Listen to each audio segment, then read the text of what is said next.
inside of me. Harness resilience through the pain. I'm a warrior.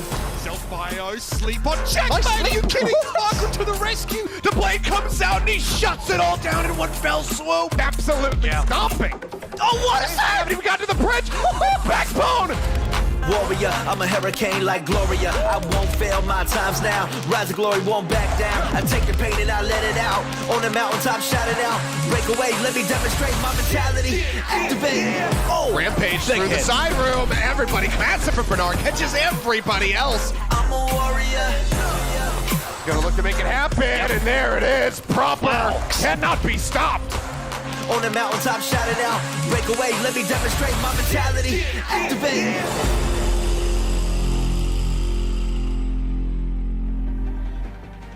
And good evening, ladies and gentlemen. Welcome back to another week of the Overwatch League APAC edition. I'm Achilles here with Avril. We'll be guiding you through our two matches tonight. Kicking things off, we're going to have the Chengdu Hunters going up against the Hangzhou Spark. And between these two teams, seems like it's a bit of a battle to be in third place. And Hangzhou Spark didn't have the greatest start to this stage as well, currently 0-2. Chengdu Hunters at least had a little bit of a return to form. You know, they kind of started out very poorly versus Seoul Dynasty, extremely poorly, I might add, but, reasonable bounce back by getting a win onto Philly. So a 1-1 start for them. All is not lost yet, and we're in a fresh stage as well where previous points don't matter. So qualification into tournament number 3 is still completely in the open, even for a team like Hangzhou Spark that are 0-2. Still plenty of opportunities to bounce back. Yeah, and luckily, in quotations for the side of the Hangzhou Spark, they've gotten their toughest opponents out of the way up front. From here, it should be a bit of an easier ride for them moving forward, and if they can get to the Chengdu Hunters, then they should pretty much firmly be confirmed in that third place spot unless Fusion can make a run back, yada, yada, yada. But yeah, having suffered their early losses, I think that Spark fans, they can breathe a little bit more easily, especially when we take a look at the starting rosters in just a little moment. But here's where everything stands for now. Dynasty still way out in front.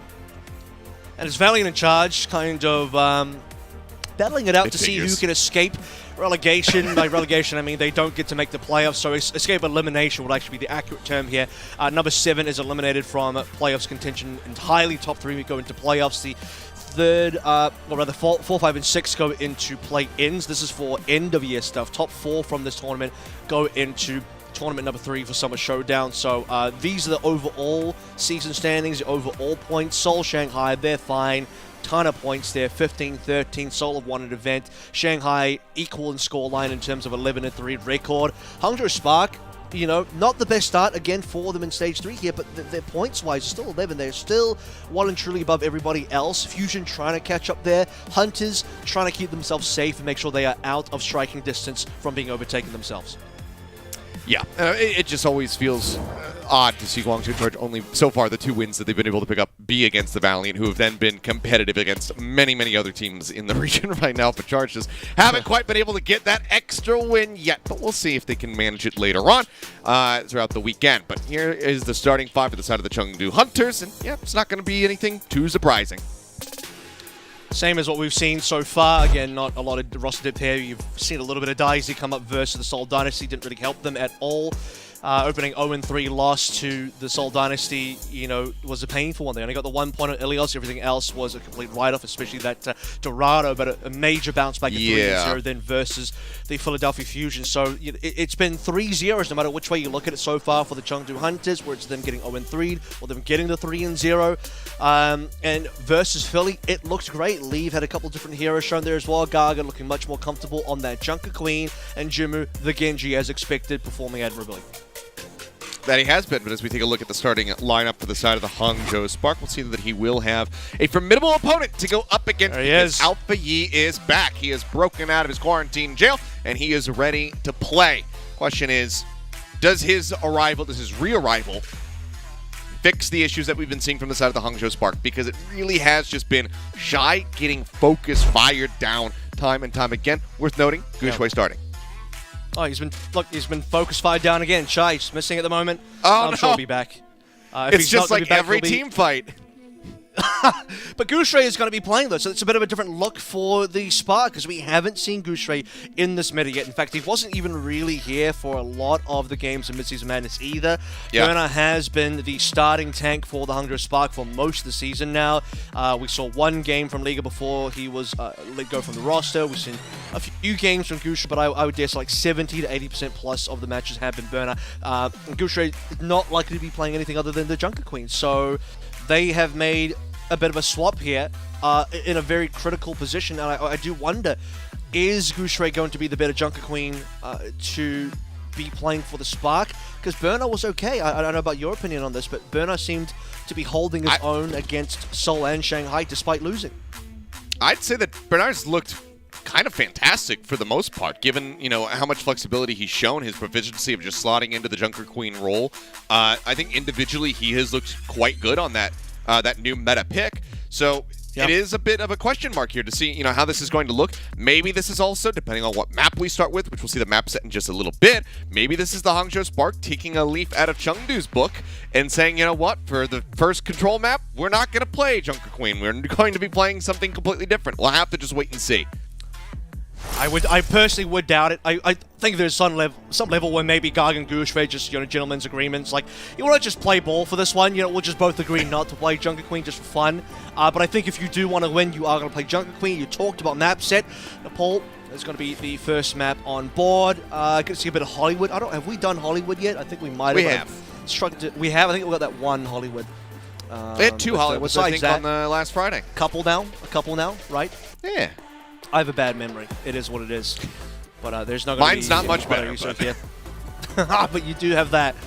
Righty. First match of the week. Second week here in the Eastern Division. I think the return of Alfie to the roster is, again, the most important thing to note, though. Architect held his own. He was good. But Alfie has been their starter. He's been phenomenal. He's been one of the best games we've had in the league this entire year. And that should make a huge difference to the team. I'll have to just wait and see. I think the biggest thing that we were criticizing, you know, regarding Architect was, you know, alt-wise in those fights with alts. He was playing absolutely phenomenally, but the neutral left a little bit more to be desired. Alpha should be able to shore up some of those weaknesses that we were witnessing, but for now, it's really all eyes on Goucher to see how he's going to be faring in this matchup. First axe slash, not going to connect. Alpha and I already dead, so Chengdu Hunters, they kick things off with a bang. Goucher running back as quickly as he possibly can to try to escape. Shy now in the corner, going to get picked off, only manages to find a single elimination for himself and for the team in this fight. They're going to have to reset and go again as the point gets locked down by the Hunters. It's nice of Shy to tax away at least one member there, but it will be a pretty comfortable opening fight win for the Hunters. Nice early cap as well, and it seems like Hunters have basically hit the ground running off the back of their win last week. It seems like they have not slowed down since beating the Philadelphia Fusion into neutral number 2 now. Again, obviously not waiting for any ultimates just yet. Jimu, though, is heavily ahead. Has to stay alive, though. That he is. Yeah, 55% already built up. Alfie, he has only gained like 9% since he came back into this. Now, though, with Gaga taking down at the front line, there's a lot more breathing room. So now can look to push forward, try to get a flip going on to this point, and also just continue to farm up more the blade. We'll see how he fares. Jinmu's been spotted around the back. They go ahead and ping him out. They're going to stay wary of it. See if Jinmu can find his way back into the fight, but now Leva's going to be taken down as well. So it's going to be a second member lost. Shine finds Monk. Cleanup is going to be coming through, and that should be the flip here for the side of the Spark. So not as fast as they would have liked, but still not too bad. 42% set up here for the Hunters. In some ways, you know, Hunters win and lose there. They win in the sense that they get to extend this lead on the control point by 42%, but on the other hand as well, they kind of self-stagger a lot there. It's a very slow reset. One of the best things you can do as Hunters is if you lose Gaga, you're either just going to hard into the other team and go for trades and maybe bring it back around, or you should probably think about a reset yourself so you can get back into action as 5 again. But on the other hand, like I sort of mentioned, 42 is a decent lead to play through, and you still have that blade. Superish does have the sound barrier to counter now, though. Okay, Vita available is there. Superich goes ahead, drops that one as soon as the blade comes out from Jinmu. Commanding Shout's going to be burned across both sides. That extra healing there. Goucher will be the first one to fall. Alfie and Shy both getting tagged down very low, and Irony's going to try to commit to the fight and keep them in this one with the rally rolling. Right now, it looks like Alfie, not receiving nearly enough healing to try to stay alive. Shy as well, getting tagged lower and lower. Will manage to make it out alive. The overclock nearly available for him, but the flip is there right as they tie it. It's a really good game, though. I mean, Hangzhou Spark at the 42, so like you said, tying the scoreline on the point itself, but Hunters off the back of a blade. Extra sound barrier connected by Nisha that is able to match up against Super Rich, and then killing Goucher made a lot of sense. Jimu's the first fallen. Yep, now Nisha going to be taken out as well. Really great start here.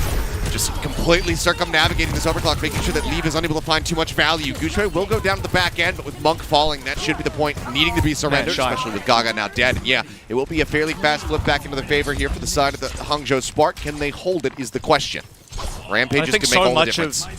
So much of Shai's performance here so far, and we'll check in on how he's doing at the end of this map and maybe even at the end of this round, but he has a lot more space to play through when Alpha Yi is in the mix as well, taking a bit of that aggro, being far more threatening on the Genji than a player like Architect, enforcing a lot more tension from the Hunters. So Shai's able to be unlocked. He seems a lot more well protected here. He's not had the greatest time jumping on top of him. Here comes Alpha Yi now. The Rampage cuts across, managing to find two, but Alpha Yi with the blade finds first blood in the fight. Looks for another one, trying to get on top of Nisha, but just cannot do it. Now he's getting tagged lower and lower. They will be able to pursue in to get that kill in the end. It will just be an extended trade on the Genjis, but for now the point's still going to be held. The Rampage still there for the side of the Hangzhou Spark. And time's running out here. Lee, brilliant sniper to Shai. Gucci, you got to pull the trigger. It is a 4v5 situation, but I don't know if you want to give this point up as the Spark just yet. It do seem like they're backing out, but it could just be a rotation. You have to heal Super Rich up before they make that decision.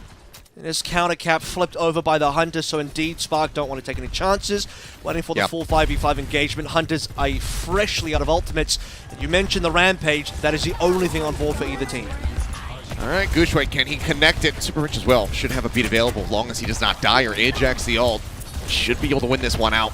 They need to pilot this very cautiously. They're working their way forward. The swing around here from Gucci. Trying to come around the flank, and Alpha already going to be taken down. Jinmu gets on top of him now. They have to commit into the fight. It's going to be a massive Rampage. Does manage to connect onto 3, but the kills are not there because Alfie's in the fight. They don't touch the point. They're trying to wrap back around the side. They had the beat and everything, but they just don't get there in time. And I don't think they got booped. From my perspective, it didn't look like they got booped, so it was just purely a timing thing. They just didn't step on. You know? It wouldn't be Overwatch 2, it wouldn't be Overwatch League if we didn't have one of those moments. I was going to say maybe we get a replay of that, but we'll take a look at some of the Shai snipes instead. That was that fight where they just got rid of Jinmu off the bat.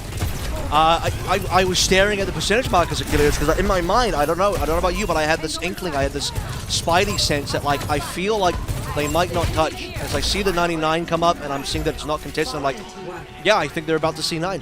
And then they do. They actually do. See, at this point, I have just kind of accepted that they're... I don't expect them to touch the point anymore, and when they do, it's a pleasant surprise. But when it doesn't happen, I'm no longer disappointed or, you know, like just grossly upset. Anyway, we have a bar change-up coming through from Jinmu, which does make sense, given his proficiency on the pick. And he is just absolutely pounding right now. They do lose Leave. At the cost of irony, though, so the healing going to be cut down significantly. Jinmu getting jumped on. They're trying to keep him alive. He's trying to retreat, but no, Alpha Yi will manage to find him in the end. It was good damage to start with, especially when he had everybody corralled into the side room, but it seems like the Spark should be able to persevere in the initial fight. That's a really huge kill as well, because I was going to suggest maybe if Alpha Yi dies, he goes to Echo here, but after killing Jinmu and capping the point, it is much more difficult for Jinmu to get success off the Pharah on a retake than already having the space to work with, so... It's going to be Hunters falling back. They didn't lose that many members. I don't think they mostly got out with their lives. That's about the long spam damage. Jinmu trying to work his way in with the rockets. Slaring in over top of the building. Dragon Blade not going to connect there. Gaga just rushing down and trying to get on top of Gushway here. He's going to pop that commanding shot. Jinmu going to be taken out again. Has he decided to swap? We'll have to wait and see. But I would think it's probably a good idea at this point. What? You got what? 33, 34% on the first volley, and that's about it? Yeah, he's going to swap.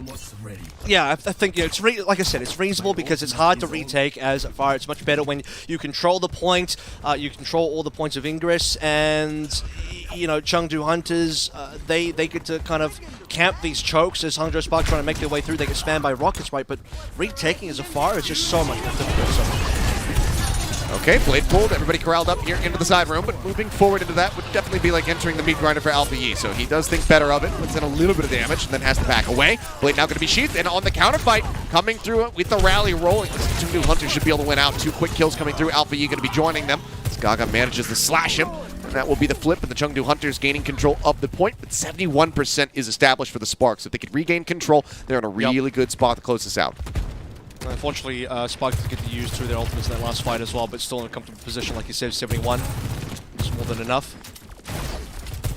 Gaga is at least well and truly kept in line with Gushue despite having lost the last couple of fights, being 71% behind in the control percentage as well. Alpha E just immediately executes Jinmu, so that's the 5v4 that Spark can just give an easy cap off. That's what they were looking for. Happens rather quickly. The dash in, commanding shout. Green HP onto everybody. 3, ults nearly 4, still held here for the side of the Spark as the flip just naturally comes over to them. Everybody from the Chengdu Hunters just pulling away from the control point. Have to give it up. Gaga going to be taken down. Leaf does manage to find Shy in the meantime. I don't know if it's going to be enough. Is it the overclock? But now he's going to get cut down to size. Gushue getting on top. Finds the second elimination. He's trying to stay alive, but he cannot do so. Monk does take him down. Rally rolling over from Irony, trying to keep the rest of the team in the fight. The Blade at arm's length. A nice boot back there from Super Rich. Makes sure that Jinmu cannot find that much value with the ult. Wait, the flip still not there for the side of the Hunters. They need to gain control of this or contest it here rather soon as they continue to tick up. Is there a touch? Yes, there is. Should be Rampage. Touch has to come on through now, and as everybody's on the point, this is a perfect time to Rampage. Both teams thinking about it. Gushue still holding on. Going lower and lower. The axe comes through. They will find him, but Jinmu cuts down Shy. The overclock going to be cut short. The flip still just a moment away. Jinmu going to be dead here in a moment as he gets ready to try to fight against Alfie, but now he dashes back in. The Blade's now going to be sheathed, and suddenly they might be able to turn this one around against him, but Alfie cuts through, gets a little bit of green HP upon the re-arrival. Great shout from Gushue. They keep him alive, and now the Hangzhou Spark may just be able to flip this right back into the favorite. It looks like they're going to. And just in time as well, you see Irony coming in with the heals. Alfie on 13 HP. Saved by the commanding shout, but they will not. They, being Chengdu Hunters here, will not get another opportunity to touch in Hangzhou Spark.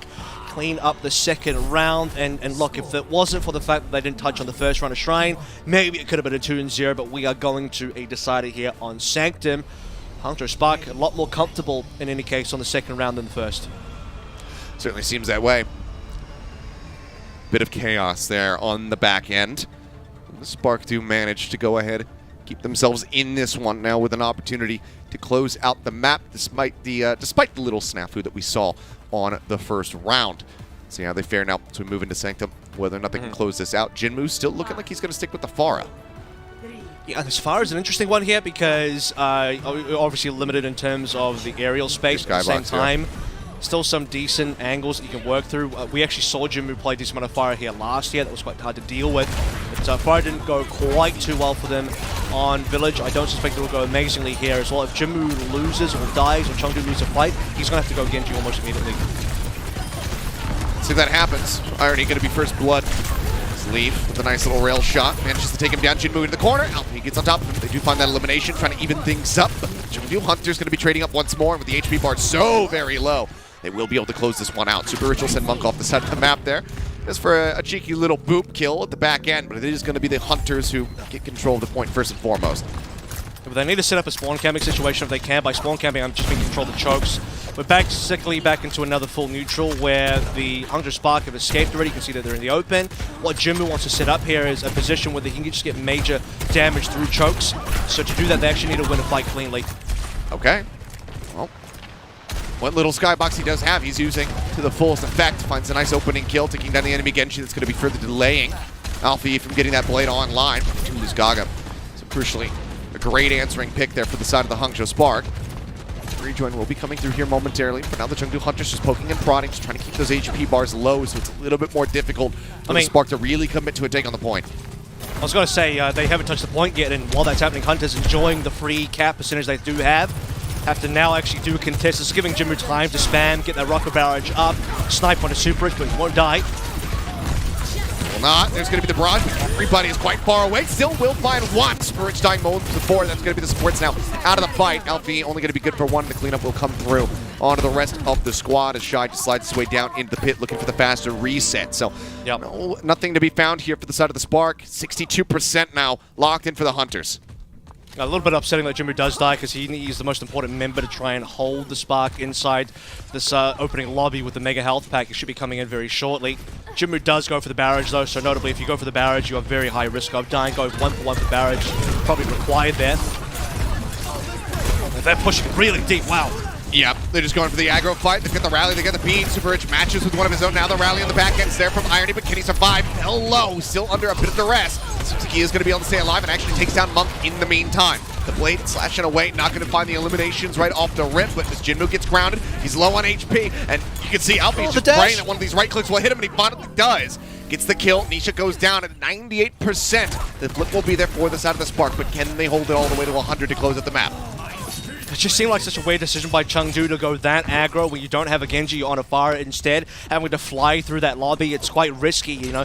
Part of the strength of the Pharah is just abusing chokes and abusing the line of sight, and you can do that very comfortably by just, you know, camping the exits of the lobby. Now they have to re-push in, and as I've explained in the previous round, very hard to go for a retake as far as Jinmu goes back over towards the Genji.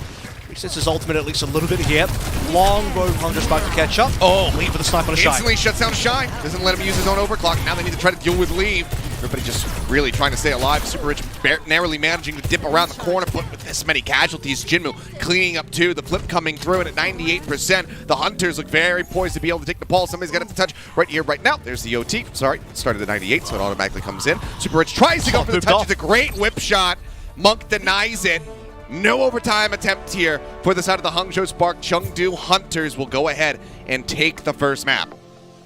Yeah, and you know, I think well played, especially onto Sanctum. A very interesting ending to Shrine, and that will be the one that the Hangzhou Spark is going to stick out a little bit and maybe be a little bit of a sore point for them as well.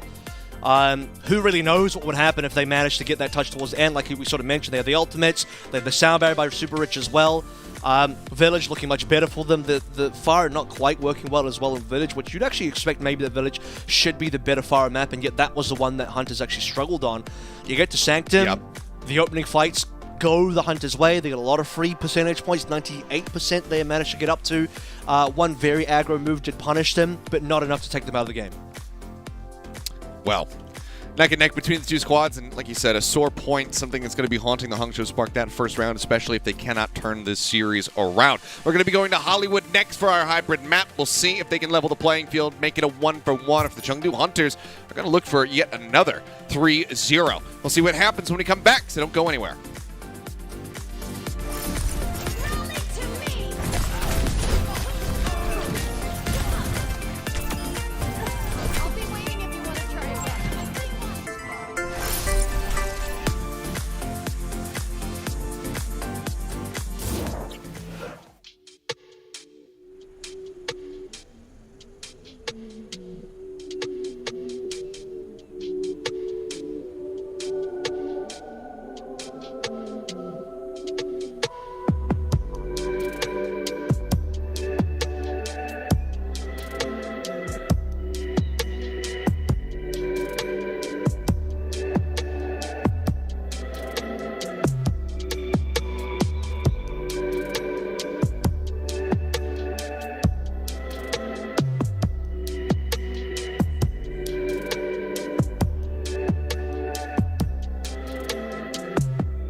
And we are back, getting ready to go into our second map here in the first series of the evening. Chengdu Hunters managed to take Nepal 2-1.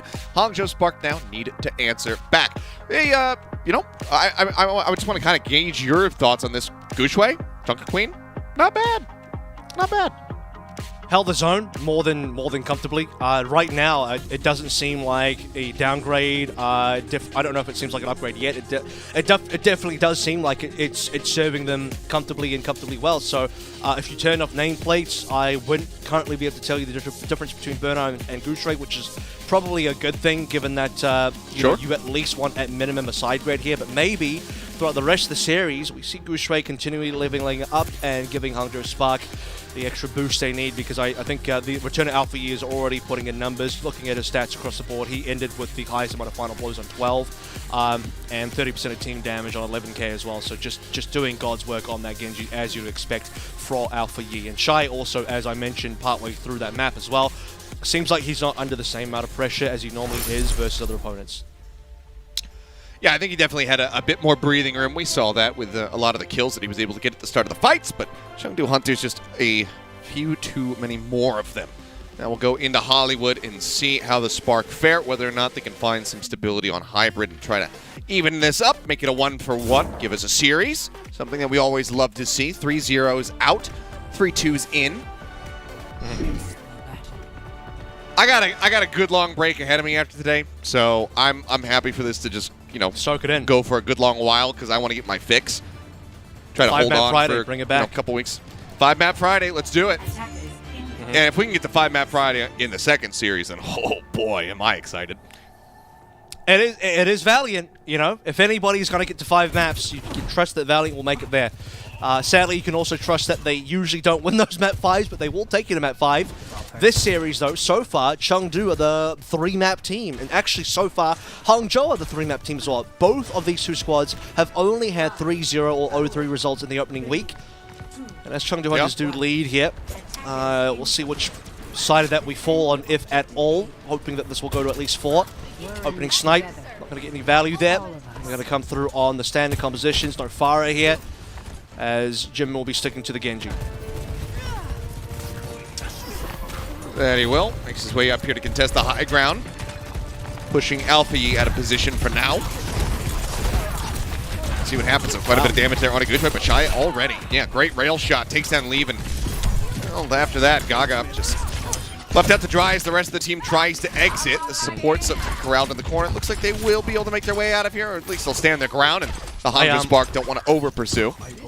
I can confirm that Shai currently has 100% rail accuracy, so stop the count. We can just pause the game and end it. He's a madman! Boom. End it. But he does kill Leave straight off the cuff, 49% to 24 as well, so an early lead for the Hangzhou Spark via Shai's ult percentage. We'll see if Shai can keep up some good rail headshots or just rail hit accuracy as we move through the rest of this A defense. 1 minute 10 already gone. Shouts expended. Shouts on both sides. 100% charge up here for the rail. Sends it out. Not going to get the connection he's looking for. And even if he did, it was on the Guxue, so it wouldn't have really resulted in too much. Shai and Alpha Yi, however, getting tagged quite low. They're taking the fight very aggressively. Shouts again coming through. HP bar is still low, but Monk getting taken down. Alpha Yi manages to get on top of the enemy brick. He's out of the fight now. Gaga dead as well, and that's going to be the Chengdu Hunters having to reset once more, barring a miraculous turnaround. Leaf will find a little parting gift of a kill onto Alpha Yi, but that is about it. That's all that can be spoken for the Hunters here on this second volley. That's going to be half the time bank now taken away. And Hunters actually managed to reach the point. This time they got deeper onto the same point that they were previously. Shai has to be very careful here under pressure. We talked about him being a prime target for other teams that Hangzhou Spark has played against, but today, better time. Ultimate's all available now. Spark heavily in the lead. Oh my god, the shutdown. Jinmu just instantly loses the blade. They absolutely destroy him. Spark, they got the script. They knew exactly what they needed to do. They say, okay, Jinmu's probably got blade. Kill him. They did. What a beautiful execution. I mean, we talk about Shai keeping up the accuracy. Yep, well, that's one way to do it. Just destroy Jinmu instantly on approach. Welcome back, Shai. Last week was a bit of a rough one, but this is the Shai and the Alpha that we've learned to love. Gaga already getting pressured out. The slide around the corner. Shai takes him out with the overclock. He's looking for a bit more. Has been He's moved away deep from now. the rest of his squad. And Monk has to try to pull back away, and Shy's looking to go on the offensive, and does survive for a hell of a lot longer than it looked like he was going to. Have 12 HP for a while. Leaf, however, Spark does find 2, overcommitted. so have the Spark. Yeah, have they overcommitted? Looks like the answer is going to be yes. Can everybody get out of this position? No. Gushway going to be cut down. They should be able to rejoin, maybe have some delay tactics here on the point for a final fight. The Rampage going to be available to rally there for Irony. Alfie manages to find Leaf. That's a crucial pickoff, but he gives his life for it. There's too many players dead. I mean, you need Goose right here. He's got the Rampage nearly available as well, but 2 ticks gone. If you're going to touch it, has to be now. Yep, they're Spark going are going to give it up, and it just comes down to the overcommitment. Look, is it great to see Shy slide on in, just delete Goose right? Great. Everything up until that point was fine, but afterwards, Shy getting booped deeper into spawn, chasing down Monk, and another great whip shot from Monk sends Shy flying backwards. They clean up that member, then Hangzhou Spark. The rest of them, the other 4, are still very deep in Chengdu territory, and they get punished, they get killed. Chengdu snowball those frags into continual 5v4 advantages with respawn advantage, and they get the cap. I think Spark could have done better by not going that deep into spawn.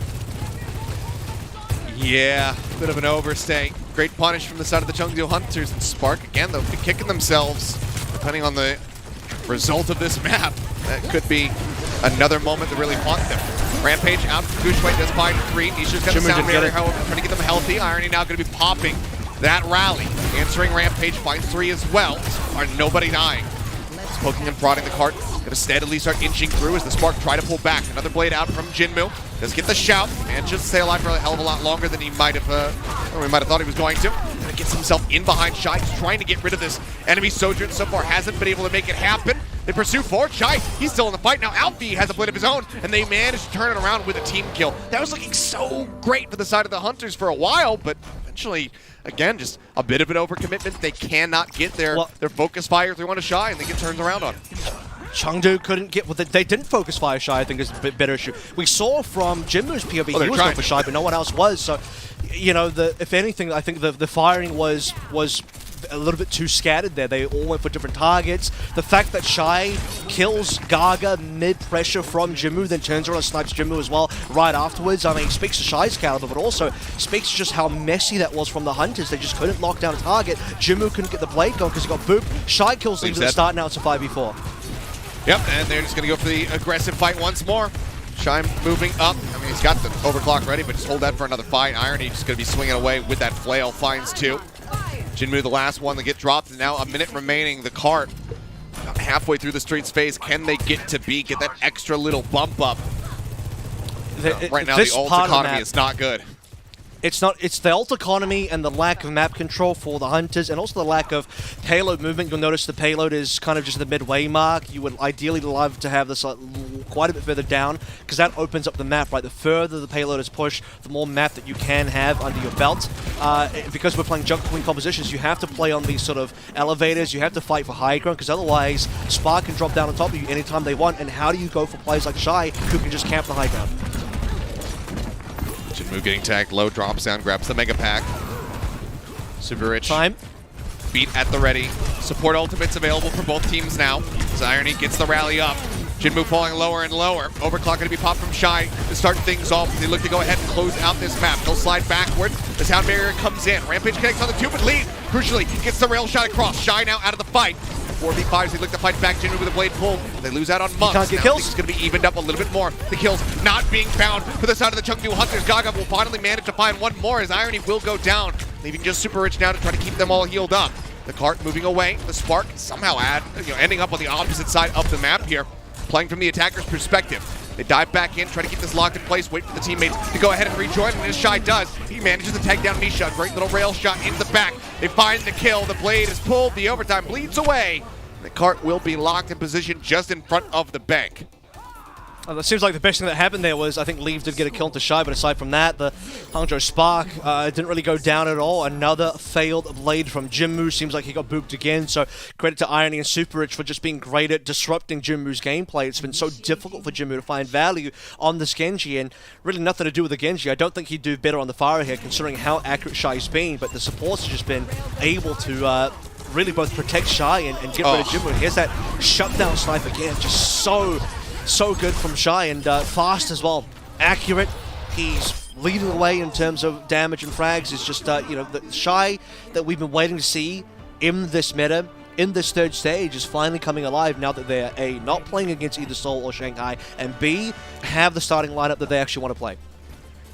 I mean, even then, you know, for everything that we've been saying about how Shy has just been getting punished over and over again by those teams, by Shanghai, by Seoul, it's when he was alive, he was still finding an immense amount of impact, and in fights that Hangzhou Spark were winning, he was very much a part of that, coming up with these rail shots. So individually, he has still been very impressive. Hangzhou Spark just weren't really able to keep him alive and play well together. It seems like the cohesion without Alfie there in the starting 5 was just a bit affected. Right now, it's looking a hell of a lot cleaner. Is it perfect? No, not by any means, because you know there's still some boneheaded calls being made, chasing way too far forward, giving up that first cap where this could have just been a full hold. But that can be worked on. Yeah, that kind of stuff is, I think, an easier fix. I'd be more concerned if they just weren't able to have the output, like, oh man, Shy and Alfie just aren't hitting shots anymore. But you know, like macro calls like, hey, let's just chill out a bit and not go that deep. That's a very easy fix in my book. So things that I think the Hangzhou Spark can be reasonably okay with. This is going to be a bit of a poor start though. They do lose Shy. Well, is the first one to fall. Good opening kill here from the side of the Chengdu Hunters, but can they get anything else out here on the back end? Hell of a lot of damage there on Agaga as he tries to pull back away, but with Super Rich falling, that should be the fight one here for the Hunters. Look for just a little bit more, and they will get Gushue to boot, so it's going to be some late staggers coming in now. And maybe on the Alfie as well. Yeah, he struggled to get on out. These guys maybe thought he was a little bit more safe. Hunters now have to be careful because they are doing the same thing that Spark were doing early, and as it happens, Shy snipes on Nisha with that. You have to get on out. Jinmu's probably next to 4 here.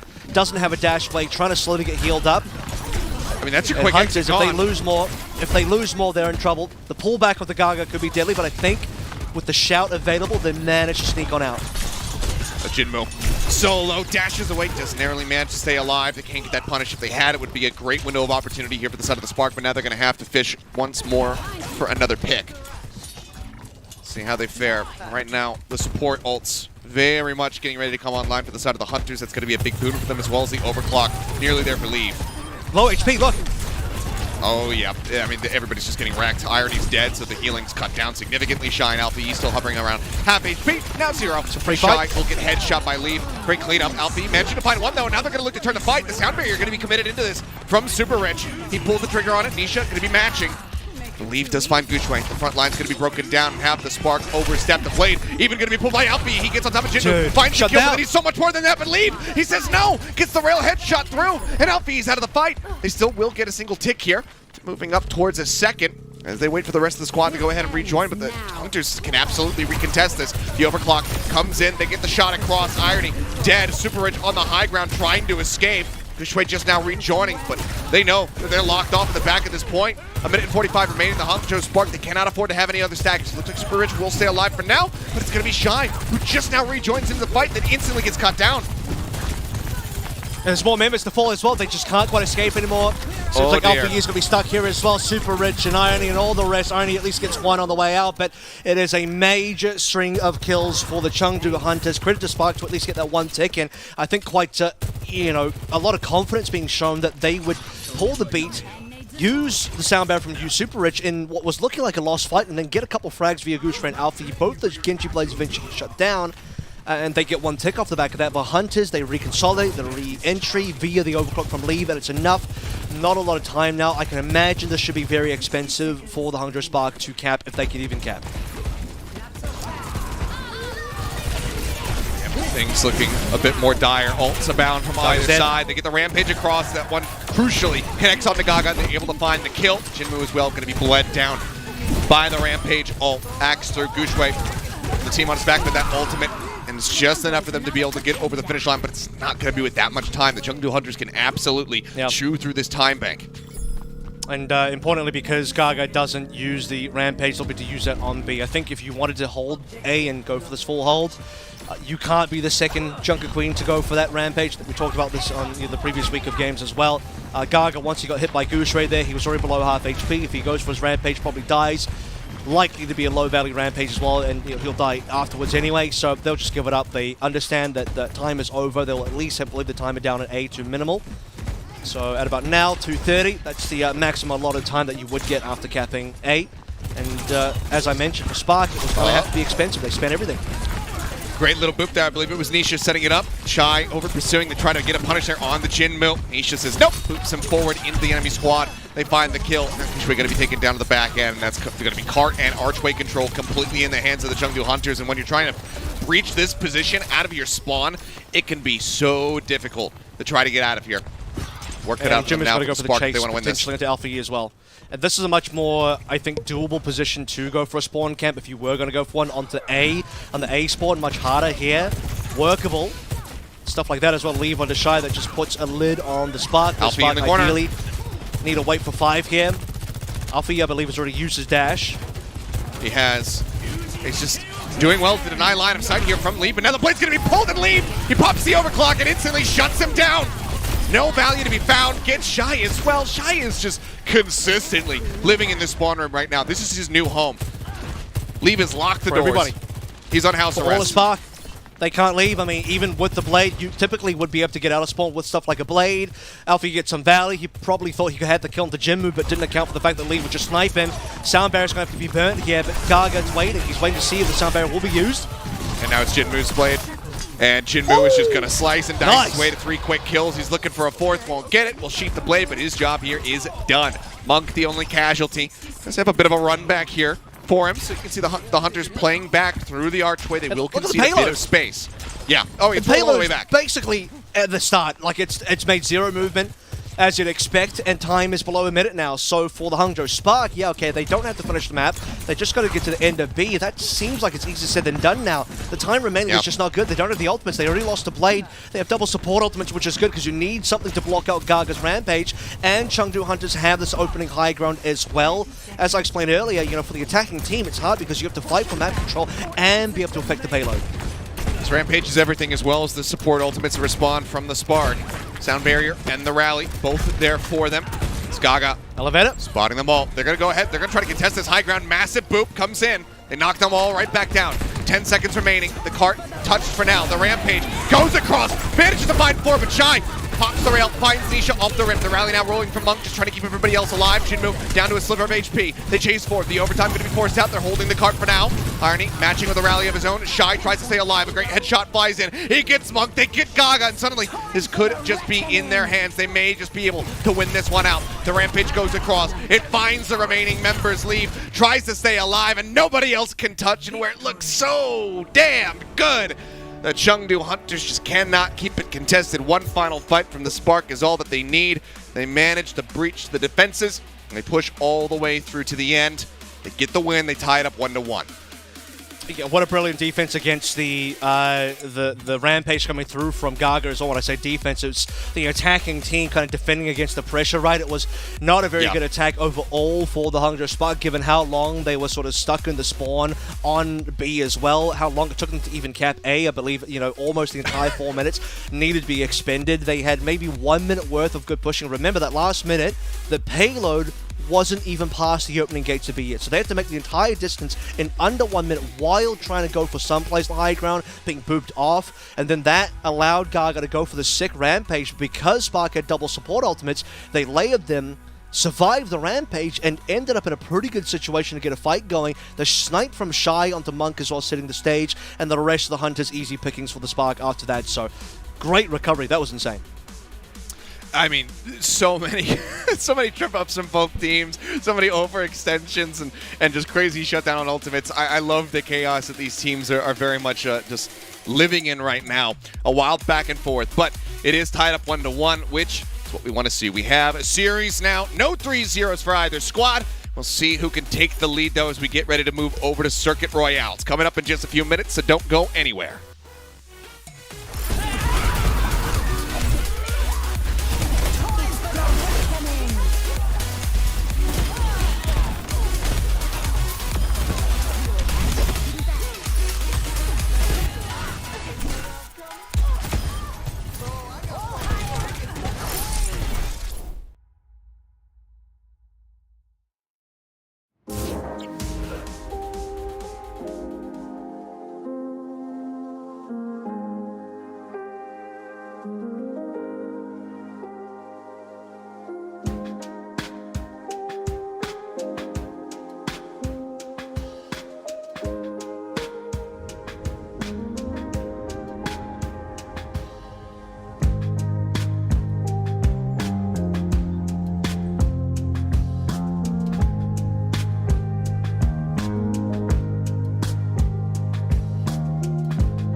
Alrighty, and we're back and tied up 1-1. It's been complete and utter chaos between these two squads so far, but I'm living for it. I'm enjoying it. It can be a little bit hectic to try to keep up with everything that's going on, as well as some of the decisions that are being made by the teams. But it's just a the very Chengdu fun zone series. This is normal Chengdu zone stuff.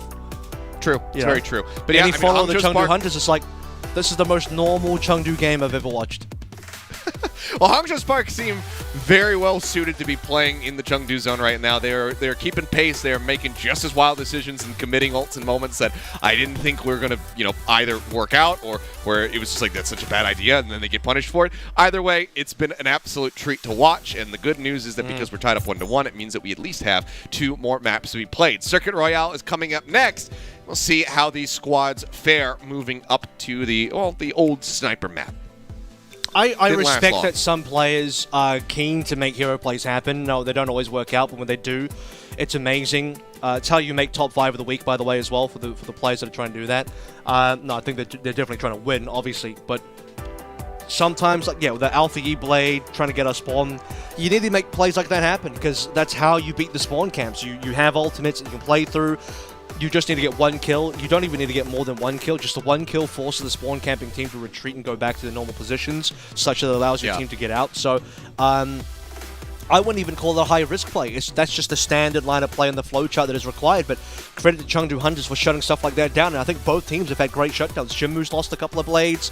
Alpha E's had at least 1 shutdown there as well. Shy and Leave have been sniping each other. I'm just thankful we haven't had a single Ajax yet, which is great. Both Nisha and Super Rich have had their sound barriers actually pop off and get the required value. I'm pretty sure both the Brigidas have had rallies, mostly get the duration as well. Yeah, so if anything, at least on the other players have been fairly clean. I don't think the rampages have missed so far. We've seen some really sad rampages across our previous games, including one from Gaga versus, I think, Seoul. So those have been okay. Yeah, it's just been the blades, and then I think 1 overclock from Leave that's gotten shut out, and widely that's about it. So the DPS players, the only ones that have really been getting punished. Like you said, no Ajaxes. No, I think it's a bit of a mouthful, but anger management is what I was pitching for a shutdown on the Rampage. But it's been just crazy to see, and it feels like you talked about these guys going for these hero plays. It's like flipping a coin and saying, which kind of Marvel movie are you going to get? Are you going to get like a run-of-the-mill one where the guy does the hero play and he saves the day and everybody goes home happy and it's like really cookie cutter? Or is it the James Gunn version where like you try to make the hero play and then you just get your head blown off and everything is terrible for your team? That's just kind of been the coin flip scenario that we've been seeing when these ults are getting popped. Is it Infinity War? Or is it not Infinity War? I was going to say Suicide Squad, but that's sorry, not a actually, one, I suppose. Is it Age of Ultron or is it not Age of Ultron? Where they lose spoilers, but you've had several years to watch that movie. Yeah, I don't know. I actually think it's testament to the player skill. You have the mechanical ability to trust that you can pop off, but the opposite is true, where the other team also has the mechanical ability to shut you down, and both has been true so far for both teams in equal measure. As we head over to Circuit Royale, see who takes the firm lead here. It's been a 2-1 scoreline on both of the maps so far. Didn't see the C point of Hollywood, and I have to say as well, despite Spark not having a lot of time to capture B, you have to remember that their defense on B was good enough that they didn't allow the Chengdu Hunters to get a very far distance either. So it's been both successful and difficult for both teams, and if anything, I'm just glad it's a close game, because again, the history of these two teams so far this stage has been 3-0s across the board, whether it's winning or losing. Yeah. Well, not today. See, though, looks like Shy at least just going to go for the opening shot with the Widowmaker, see if he can find anything, and then they can just go ahead and swap it up. Or, I mean, could just stick with this. No, okay, it's going to be Sojourn. We have seen, I think Ash is like reasonable here, but when you have players like Shy who are just so good on Sojourn, there's just no point. I think you just stay on what you're good at, stay on what you've been pounding on, like your hero, specifically a signature. Spawn camping here is pretty normal as well, but with Monk being dead, it's going to be Spark taking it. Yeah. 2 quick early kills. Gaga, not much else to happen here. Gushue not going to get the taste of the kill. It does get stolen away by Alfie at the very last second, but quick and easy break out of the spawn. Trying to do Hunters retreating back. See if they can recontest. Yeah, there will be. They'll have plenty of fights. You can see the payload zone just moving around the first corner now. It's also a solo push from the Hangzhou Spark. I think they're trying to take some forward ground. I would maybe think about a 2 or 3 man push here because, you know, you are going to have to fight around this shop, this little hairpin anyway. So to me, there's not a lot of point to shoving 4 members forward when the thing you need to focus on is maximizing payload distance. Failing the opening spawn camp from Hunters or any team is not unexpected. Most teams do spawn camp there and eventually you do fail. This will be a pretty important fight though.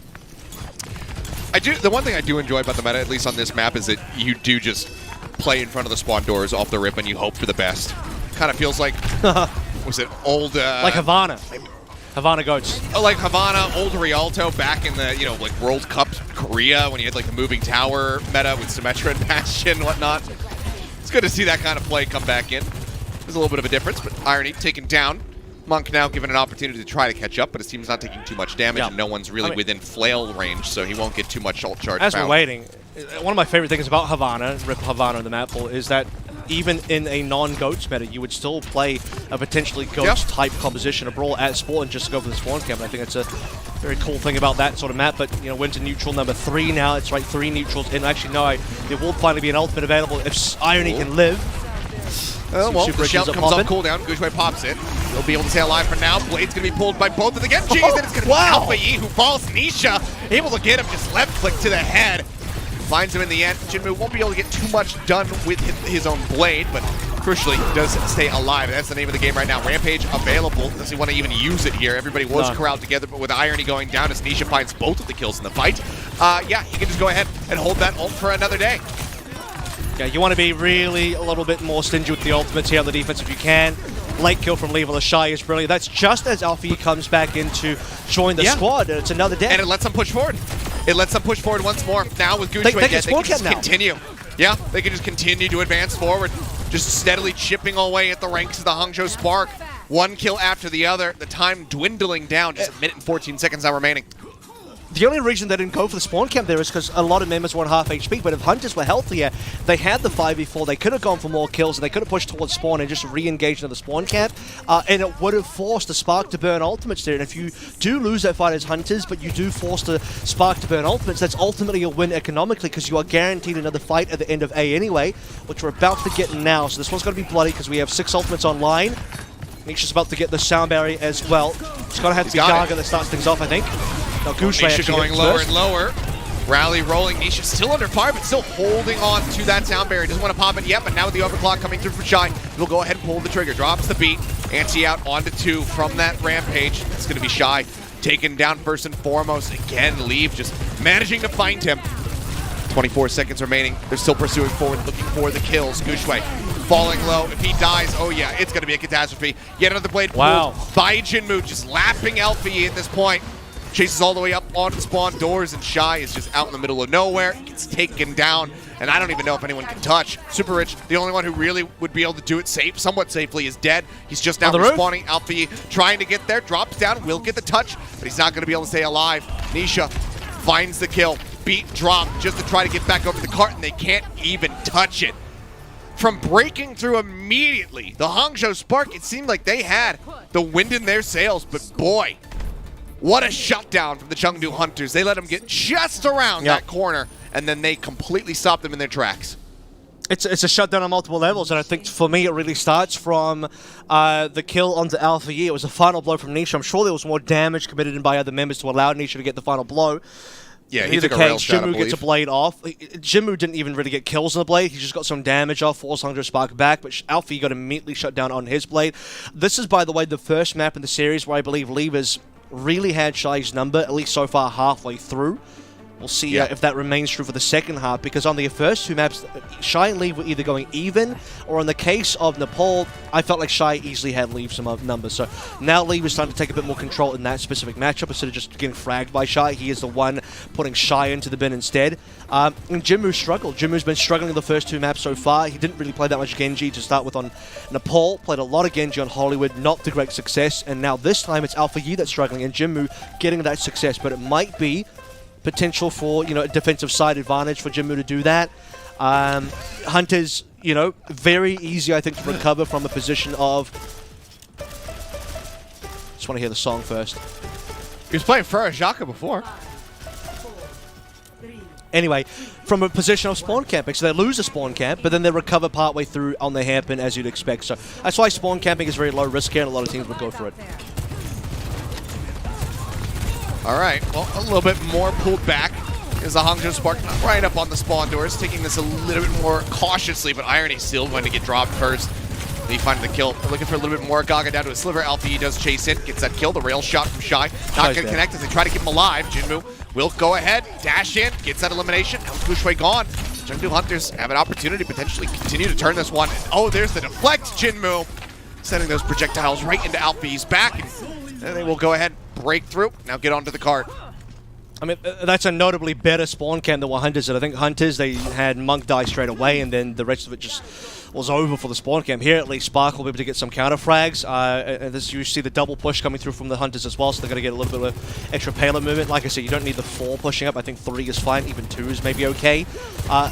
One more fight to actually win this, but a neutral it is. Both teams are going to have to kind of work through what they have, and what they have is not a lot as far as ult charge goes. Probably going to have to take another fight to get there, or if Hunters just win one more fight in the neutral, they will just get a 2-1 lead in this scoreline. I mean, the cart is already basically there. This is where it had rolled back to. Continuing to advance once more. Alfie trying to build up for the blade. 11% left to go. Just narrowly gets himself ahead of Jinmu in that regard. Slow though. Far behind. Good to see the double pull. Oh Super my Rich goodness. taken down. A railed headshot from Leave. Snipes him out. That's going to be the beat. Now gone. Gushwei taken down. Blade in desperation going to be pulled by Alpha Yi. He does find 2 kills. Jinmu answering back. Finds a couple eliminations. Just trying to keep them in this fight, but as soon as the blade is sheathed, Alpha Yi gets melted down, and with the cleanup onto Irony, that should be it. What a play. Leave just absolutely dominating the blade to chase in. Looks for Super Rich. Will get him as the cart glides in. It's a very swift map here of Circuit Royale as the Chengdu Hunters answer back, trading blows against the Spark. Now in the lead 2-1. And how many opening frags and first bloods does Lee find over the course of the map on attack and defense? He is just such a high pressure player on Circuit Royale. I don't think he was necessarily doing a great job on Nepal. Started to warm up quite a bit on Hollywood. We saw the frags coming on through, but now on Circuit Royale, 3 maps deep into the series, Leave has hit the on button. He is revving up to his 5th gear, and off the back of those plays, I mean, just the snipe onto Super Rich is exactly the tone that Chengdu Hunters can set to claim that map. 2 fights required, 2 fights won, an instant cap, and now at match point. Yep. And I mean, we saw it on our screens, the play of the game, somewhat rightfully so, going over to Nisha, just shutting down that blade from Alpha Yi when they were on the defense. So even the game giving him a nice little shout out, because yeah, it was a pivotal moment in that defense to lock the cart in place. Now Chengdu Hunters with the lead. Hangzhou Spark need to win as we get ready to go over to push to extend this into a 5th and final map. It's 5-map Friday. Can they make it happen? We're going to find out in just a few.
And we are back. 2-1 the scoreline right now as the Chengdu Hunters have taken the lead after a very concise victory on Circuit Royale.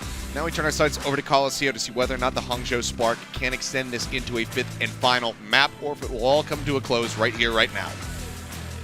It seems like they have the capability to, respect for, we had this entire discussion about like the hero players coming on through from certain players. Alfie tried. He really tried at the end there. The double kill from the Blade. Just needed a little bit more support there. If more players of Spark were still alive, if somebody else could have maybe gotten a kill there as well to keep the numbers even. But Spark, they got pressured down by the capability of Leave on that Sojin, who, as I mentioned, a bit quiet at the start of the series, but the deeper we go, the better he's gotten, to the point now where he's outperforming Shy, who had his number early on. And Spark, that was, definitely a map that you should be concerned about. I think for Hollywood, it was a great comeback. It was looking maybe a bit concerning in the attack. On Nepal as well, we can talk about the fact that they did C9 Shrine. It was an opportunity I think they could have probably have won. But Circuit was all Chengdu Hunters. Nothing much to say there for the Spark. Yeah, it just has been getting better and better as time goes on. Like a full course meal here is Leaf's performance, I guess. And now we're maybe getting into the dessert. Started off with some appetizers. With some gelati? Yeah, these are pretty good. And then we just started going deeper into the meal. The next course comes out. You're like, oh my god, this is amazing. Is this the dessert? This right here? It could very well be. I'll have to just wait and see how he fares.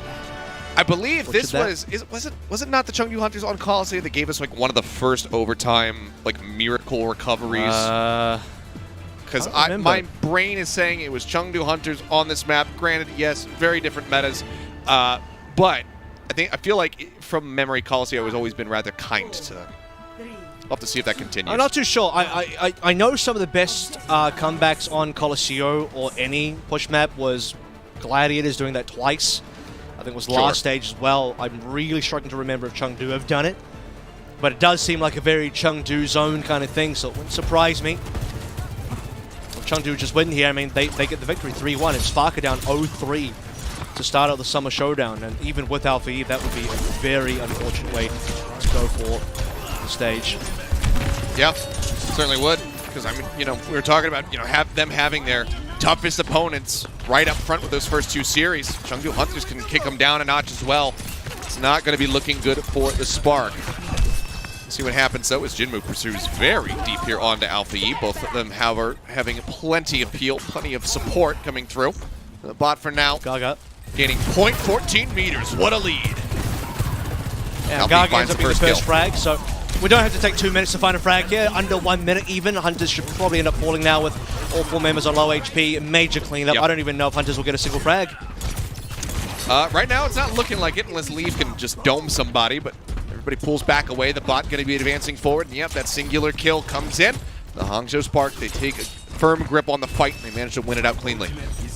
And Alfie is about to get this Blade timing as well, where he is very far ahead of everybody else, but with Leaf just sniping down Shy, it's a continuation of Circuit Royale. That's the opportunity for the Hunters. It absolutely is a massive one.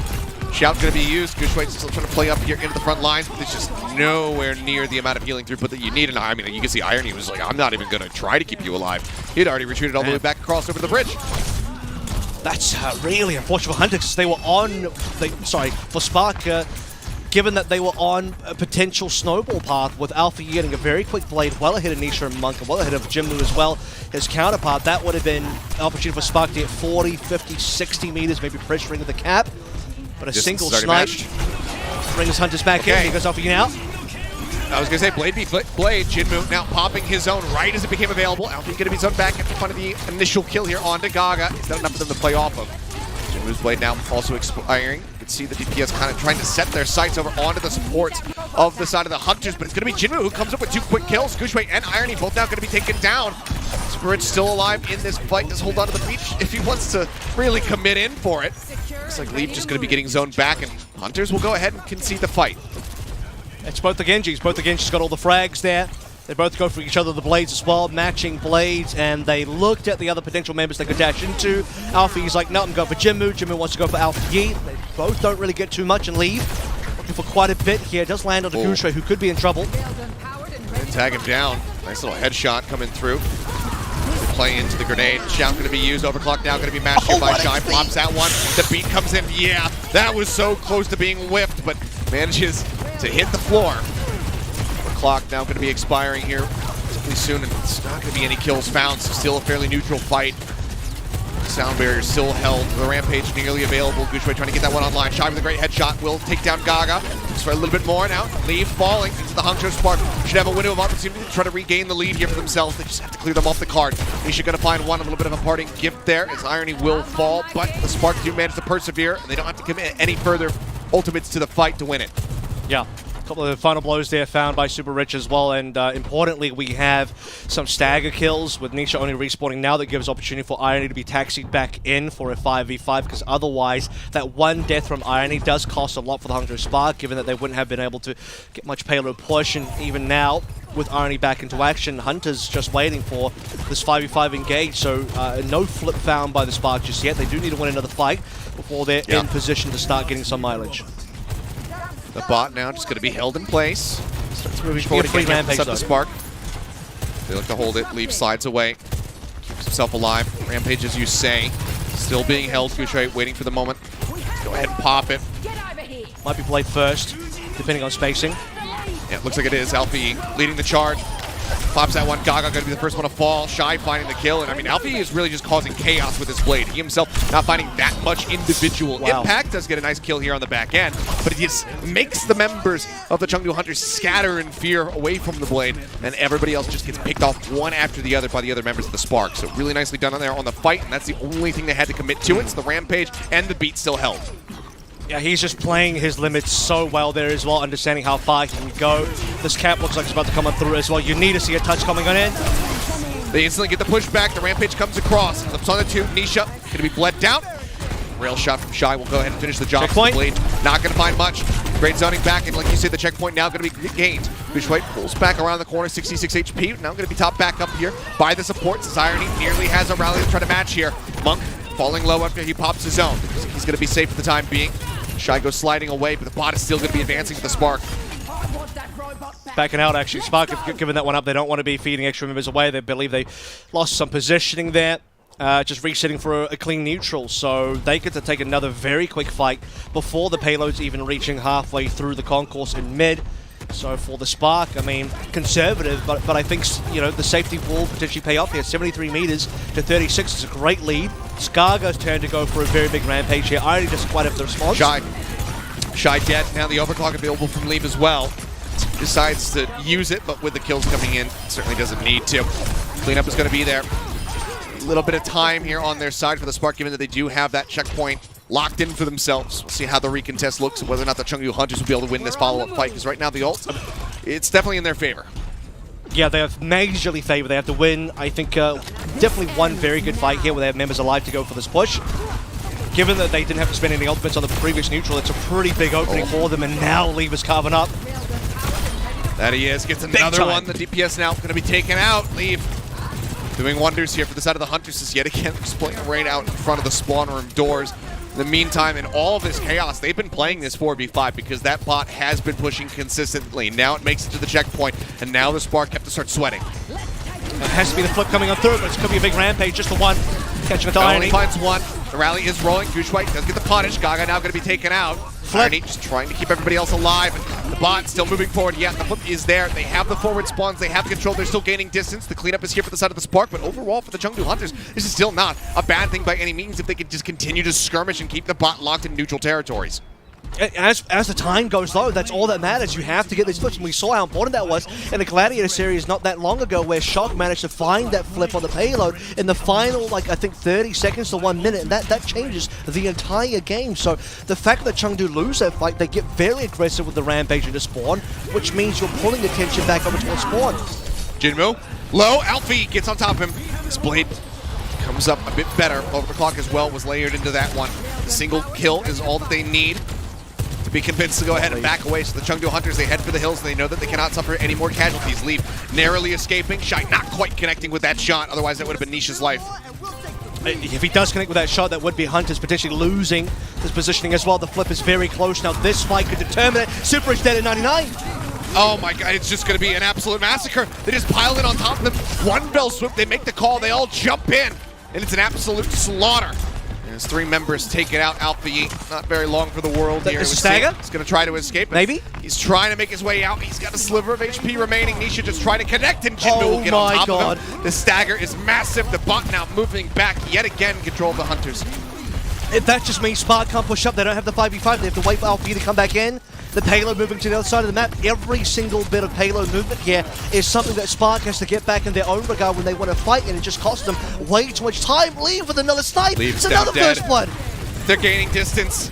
Not only are they just keeping the bot over towards the Spark side of the map, but they're actually gaining off the back of this. Alpha E starts things off the right foot forward though. Does find Monk. Heavily escorted by that shielding, but Nisha gets on top of Irony, cuts him down. The cleanup will be coming through. Alpha E doing his damnedest to keep them in this map, but now with 1 minute and 15 seconds remaining, can they actually retake this? They got one good shot. I think it's possible, just given the fact that it is only, what, you know, 13 meters? 13. Which is very pushable, but they have to kind of do it flawlessly, where they're going to have to win a fight here off the back of a rampage. Maybe Irony has to pop an ult here as well, and then ideally hold on to one more ult to get the final push going. They're playing into the rally, and the sound barrier is nearly there from Nisha as well. The overclock is already enough to keep them at arm's length, and Alpha E gets his head taken off. Leave, delivers once more. Now he's sliding forward aggressively. Shy's going to be taken down. Irony out of the fight. The reset needs to happen right here, right now for the side of the Spark. Like you said, it's going to have to be complete and utter perfection, because Gushway, he pops a rampage, and they don't get a damn thing forward in the fight. And the overtime's going to come in now. In fact, maybe Chengdu can even sneak a couple extra meters. Every meter counts here. They can get above 90. Spark are not in position to do anything about this. And that 13-meter gap extends to 20 now. Every single meter just becomes so much more difficult. And leave with another first blood. This could just be it.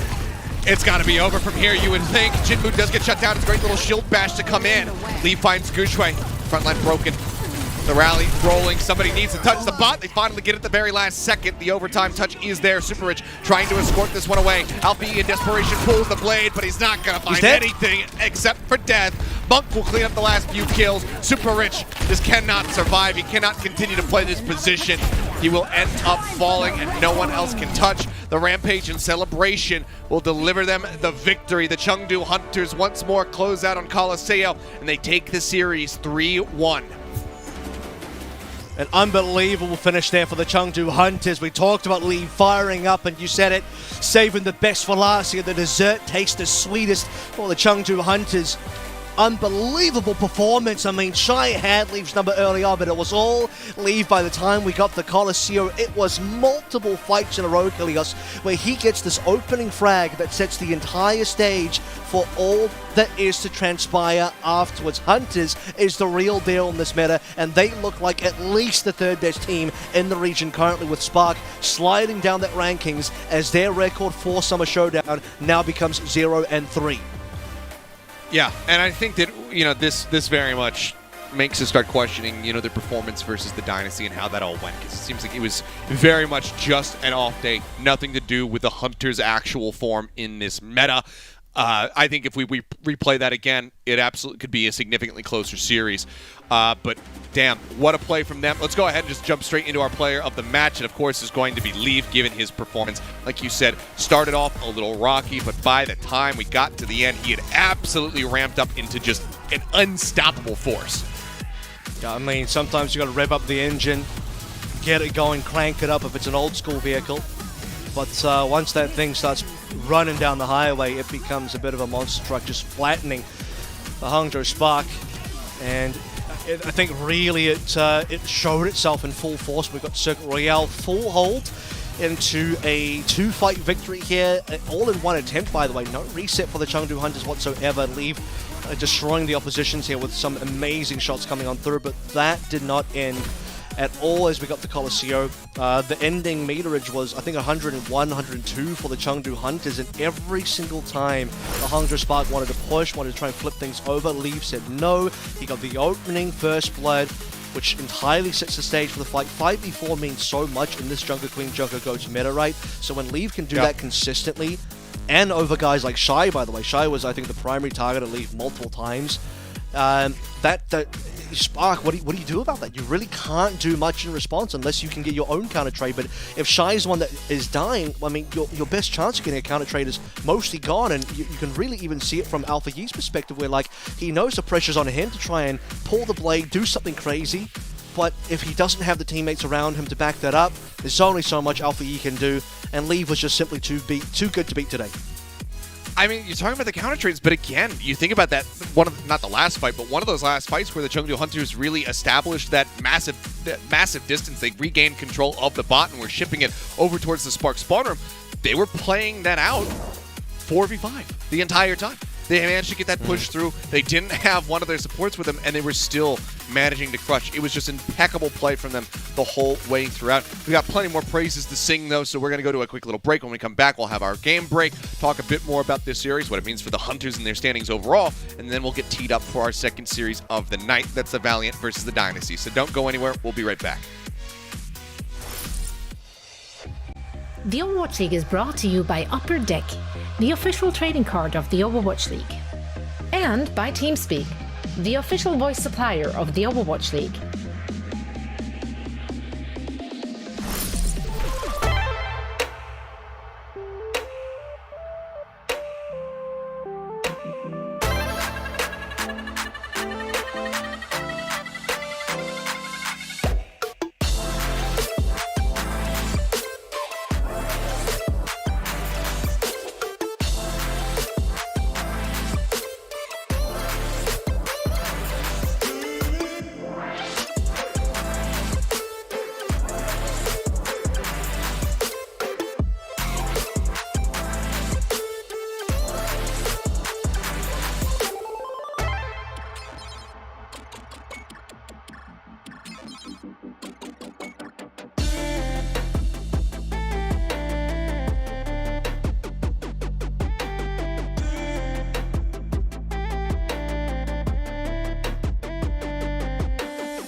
And we are back. A 3-1 victory there for the side of the Chengdu Hunters, who have looked so much better. I mean, I think I said this literally at the end of their series versus the Dynasty, that it was impossible for them to look at the same level or worse than what we had seen from them in that opening match here of the Jotes meta. But clearly, it was just a day to just kind of, to be shaken off, because right now they are looking great. And, I'm glad we kind of start the replays with the Shrine on Nepal as well, because now you do start entering the question mark of like, well, what happens here if they actually win this round? And well, if they win this round, they win the entire map, don't they? Because I got Sanctum as well.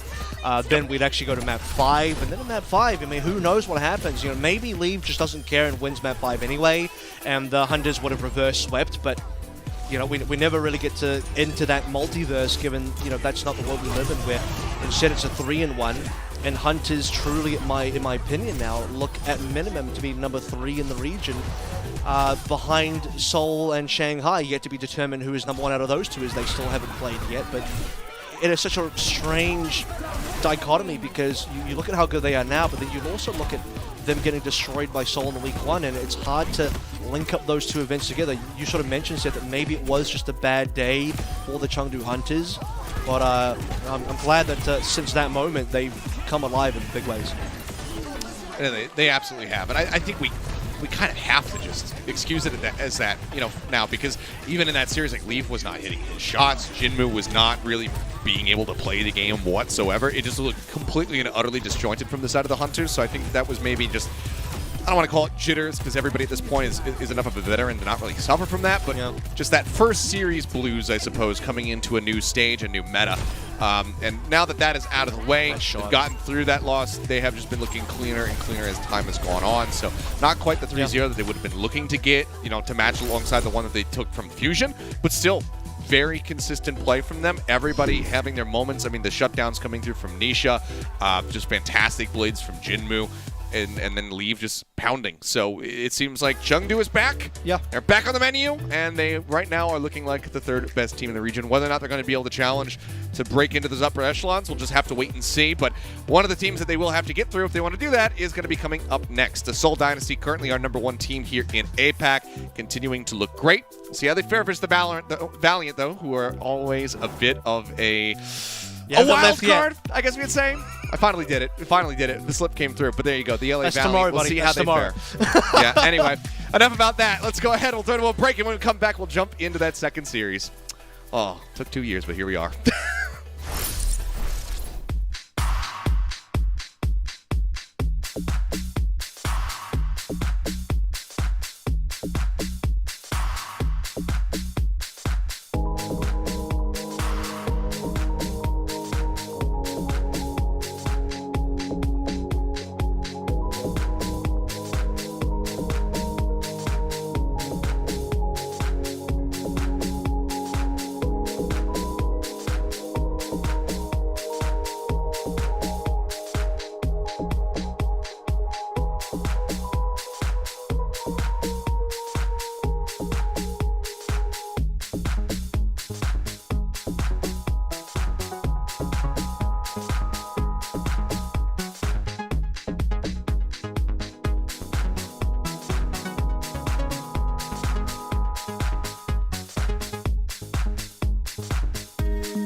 And we're back. It's time to go into our final series of the evening. We have the Seoul Dynasty going up against the LA Valiant in another series to see whether or not the Valiant are going to be able to find a monstrous upset. They have somewhat consistently taken teams to, map 5 sets, teams that we didn't really think that, they had any business doing that to.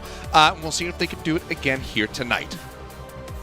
It's been a rough run for the Valiant so far. I mean, they've beaten a few teams. Their record isn't, the worst it could be, but they right now are struggling to sort of get away from the Guangzhou Charge, who are imminently chasing them in the standings. They are only 1 point in the lead, 1 win ahead of the Guangzhou Charge, which doesn't speak to any sort of safety for the LA Valiant at all in order to either make the Summer Showdown tournament or, more importantly, make play-ins for the playoffs postseason part of the season today this year, because Charge are racing in, and they have looked good. They being the Valiant here in their last 2 games. It's unfortunate that they haven't been able to win, because it's 2 map 5s in a row.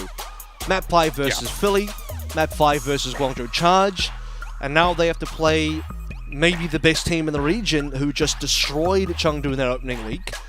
And Valiant have to find a way to somehow defeat that beast, which doesn't really seem possible for most teams. No, it does not. They have shown some wonderful signs of life. The changes that the Valiant have made, much like the side of Seoul Dynasty, have been working out for them. Dia has looked absolutely wonderful in the Junker Queen role.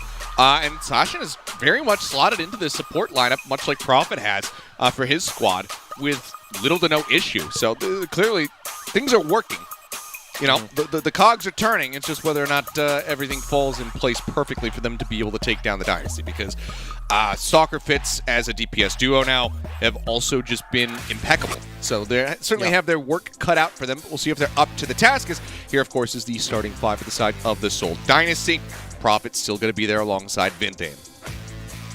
And I think the biggest question here was, if you paid attention to roster moves recently, it was announced that Creative has been traded off the Seoul Dynasty onto Houston, and in return, they received another flex support, and people wondering, well, does that mean LR15 is going to play today?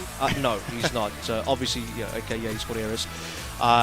And I don't know if he's with the team just yet. Maybe he is, but my sort of perspective on this is what Seoul is doing now is working.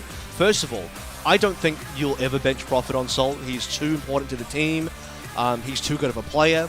And if you do move Eris into a support position to play Brig this meta, Prophet would have to take over the Genji position from Stalker. Stalker most likely takes the Sojin position of a Fitz. You are basically displacing 2 members to kind of off-roll them again, or to move them in roles, even though they play those roles before. It's still disruptive to the team.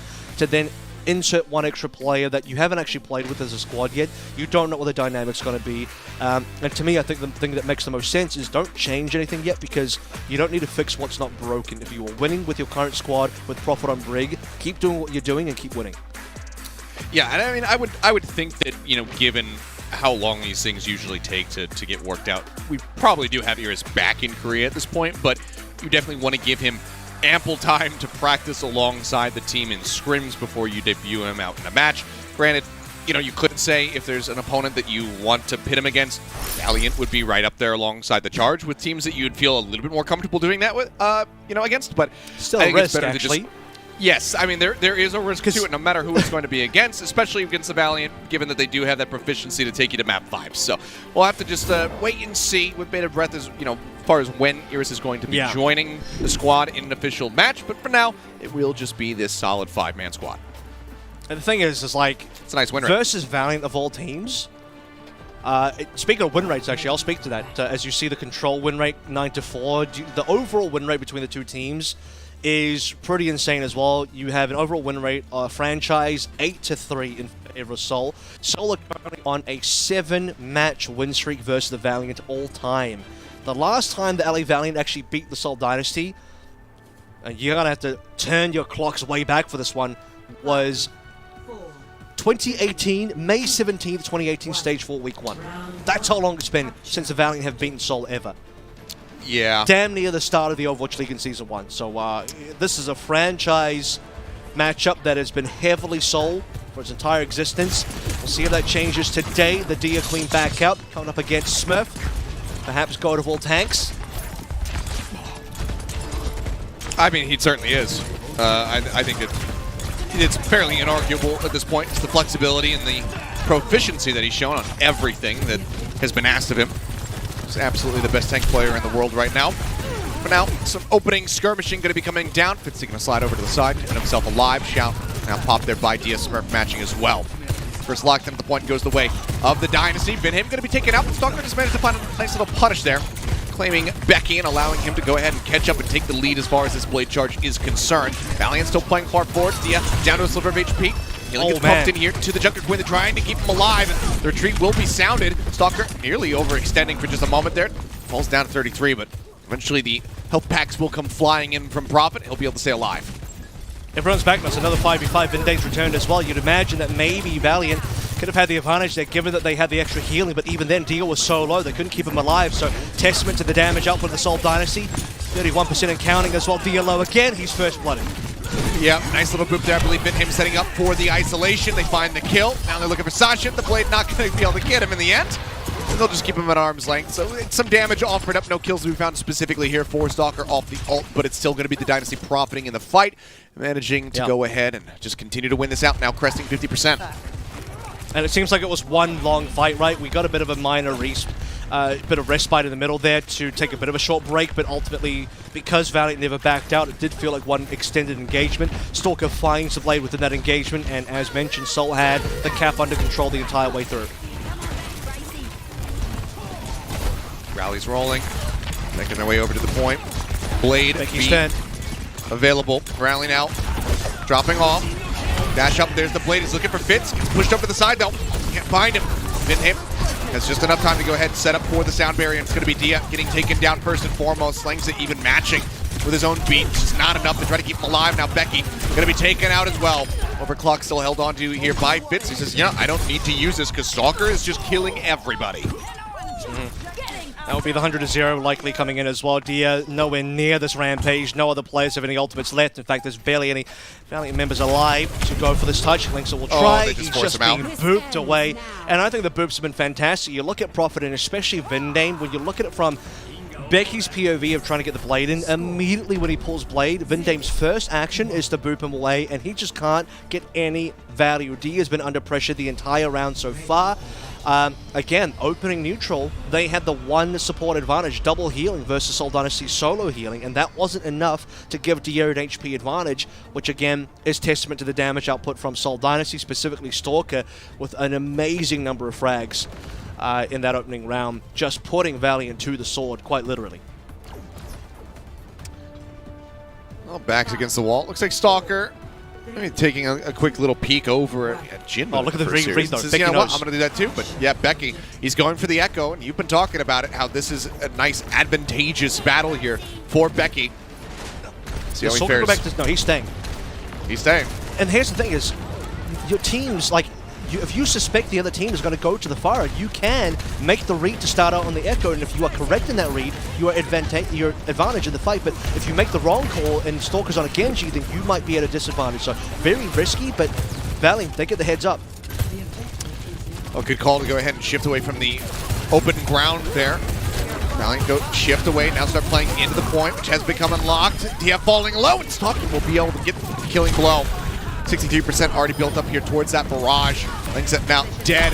It's just going to be death from above. They go ahead and they clean him up, dash over to the side. He keeps himself safe as Becky desperately wants to get that punish, but will just be greeted with a shield to the face by Prophet for the final kill. It's the overall damage pressure as well from Soul, just being overwhelming. They're pushing Valiant back. I think Valiant giving up on that high ground fight to go towards a low ground on the point is a little bit involuntary. They were mostly forced to do that, just given that they couldn't hold their ground. And usually in this sort of matchup, Becky should have a lot of confidence to fly into Stalker and challenge him straight up. But if the rest of the Valiant isn't able to hold ground, Becky can't just move forward either. So you can't apply this Echo versus Pharah advantage unless the rest of the team is in a position to also walk on forward and support Becky. He really has that duplicate available, so can play a little bit more recklessly. Likely going to be a Junker Queen dupe. He has a good selection of it. He's going to move forward, and yep, there it is. Goes for the copy, but fits in, sleep hides easy. Han, there's the dash forward. Barrage comes in. Becky will be able to shut him down, but they lose one Junker Queen. Now they're about to lose the second one as Becky will be taken out of this dupe here in just a moment as it looks to expire.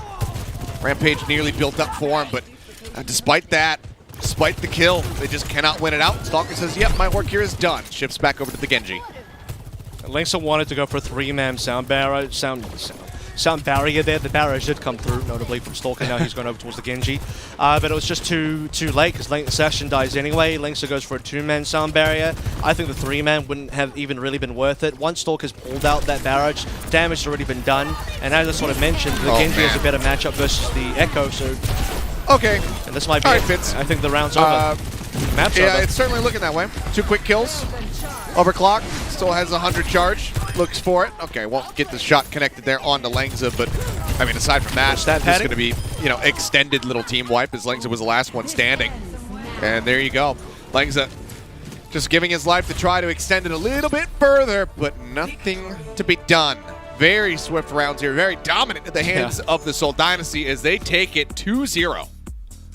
Seoul not giving anybody a chance to breathe today. Certainly not Valiant, not me when I'm trying to do a bit of analysis. And Fitz is like, you know what, let me just pull the trigger on the overclock. Double kill coming on through. Valiant can't respond. Dia finishes on, I think, 65% ult charge. Didn't even get to see a single Rampage off the course of either of the 2 rounds.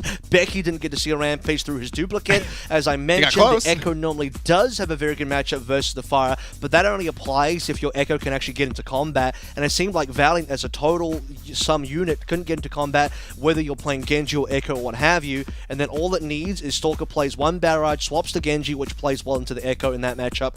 And then Becky's now suddenly on the wrong hero. And Seoul Dynasty, I don't even think the heroes made much of a difference there. Seoul looked like they could play anything versus the Valiant and just win. So at the end, they could just limit test if they want to.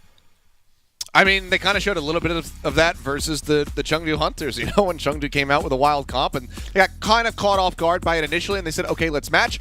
They were able to win that second round and then everyone conceded to go back to the Junker Queen meta for that third round. But yeah, I mean, what more is there to say? Not much, I guess. Just a very clean 2-0 starting to pall for the side of the Dynasty. Now the Valiant, backs against the wall, have to try to respond as we once more go over to Hollywood. We'll see if they can do it when we come back, so don't go anywhere.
A 1-0 lead so far here for the Dynasty. Now we get ready to move into Hollywood to see if the LA Valiant can go ahead and tie this up. But, I mean, if they can, it'll be a big turnaround because that first map in Nepal didn't really give too much inspiration or hope.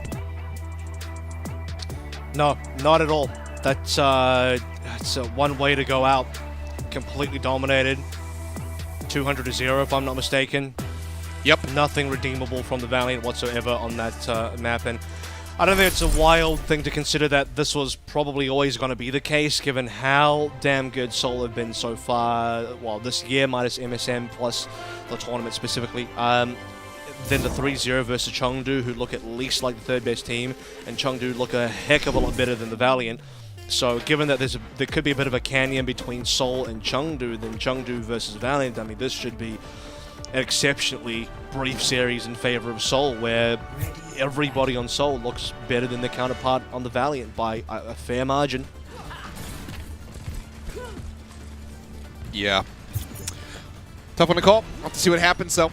Will be the Valiant first on the defense. Dynasty getting ready to go on the attack. Looks like Fitz just going to be looking for that potential opening shot, but I think they should be wise enough to this to not really expose themselves to get punished that early on.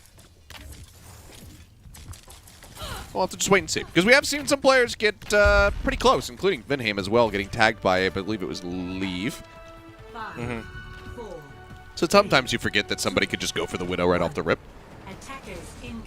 I'd like to see if Seoul can, not quite on the attack, but on the defense, maybe attempt to do this kind of like spawn camp on A kind of deal, because it is very hard. This is one of the maps that you can't really spawn camp on, but maybe Seoul could be good enough. We're going to see the Fitz Ash come on through now, see how long this goes for. He might just go back to Sojin at some point. Does bring back good memories. I don't know if you remember, but last year Fitz on this map on the Ash was phenomenal. And right now, he is being chased down. That he is. Falling low as is Sashin, getting tagged up, and I mean, everybody's just pushed off the point. This feels very reminiscent of what happened to Chengdu versus Dynasty. They just force them into the back, and they start getting the cap for free. There's a drop down. Stalker landing on top of their heads, dashes through, hops to deflect, gets a little bit of damage. Pushed back into them. So far, no kills to be found. Sashin's still hovering down below half HP fairly consistently here. And again, they are zoned. That's 2 ticks gained. Vinham going to be the first one to fall. Nice jagged play there from Dia. Does find one. That's enough confidence to go ahead and have them push back forward. Dia will find a second elimination and a third. So just going to go ahead and start hard carrying a squad. Becky will go ahead and get involved a little bit more. Looks for profit. Nice pushback from Vinham. Will go ahead and mitigate any further losses. But it's a good answer back. Granted, they did give up 88.8%. Make a wish. Actually, they're in a position to maybe snowball the next fight, because Becky did a ton of damage there. It might have been Dia picking up the final blows, but Becky did the hard lifting. He's already got a blade after roughly one fight there. So if there's a world of hope for the Valiant to continue this defense forward, it's going to be off the back of a Becky blade. I don't think Seoul ready. I don't know that Seoul know that Becky has blade yet. We'll see. Well, now they certainly do know. It's going to be commanding shout to the back end.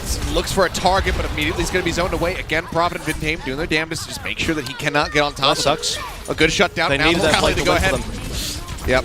Escorting them forward here onto the point. Both Lucios beat at the ready. Dueling rallies for now. Smurf keeping up here with Dia. The dash at the back, the blade at the ready. Initial push is there, but he dashes once more to try to get on top of them. The damage is coming through. The shielding helps keep them alive so far on the side of the Valiant. Dia continues to go lower and lower, and eventually Profit will manage to find him. Cleanup starts coming through as Becky is only able to find Fitz, and I don't think he's going to be able to get too much more done. Zihan now jumped on, forced off the high ground, cleaned up, and that'll be the cap coming through. So they drain a little bit more time off the time. Becky, oh my god, the sensitivity is just going wild as they try to track him up there in the corner. Cleanup comes through, and it's 4 minutes after the push. Find out what Stalker's settings are here, guys. Copy him, because whatever he's doing, it's working. A bit of a minor slowdown for Seoul on the initial push, obviously losing, I believe it was Vinham or somebody early, and they had to fall back, but the comeback from Seoul Dynasty on their second attempt was pretty brilliant. They just had to survive against Becky's blade. I think Becky might have pulled early there. Seoul just back on out. They shout speed backwards. Becky doesn't want to risk overextending and dying, fair enough. Then Valiant lose all the leverage they had on that defense. Stalker's blade does way more, even despite the lengths of sound barrier. At least Easy Hunt will get Vinham, so Valiant have a 5v4. what they do. Bob's still going to be committed to this, and Stalker gets taken down. Some drop to a sliver of HP, and Dia does have the finishing shot. But Bob, for now, just going to be occupying the card. Actually gains a little bit of extra distance for them, but with Fitz falling, that is going to be them slowed up for now. 3 minutes remaining, though. So just a quarter of the way there for the defense right now are the Valiant.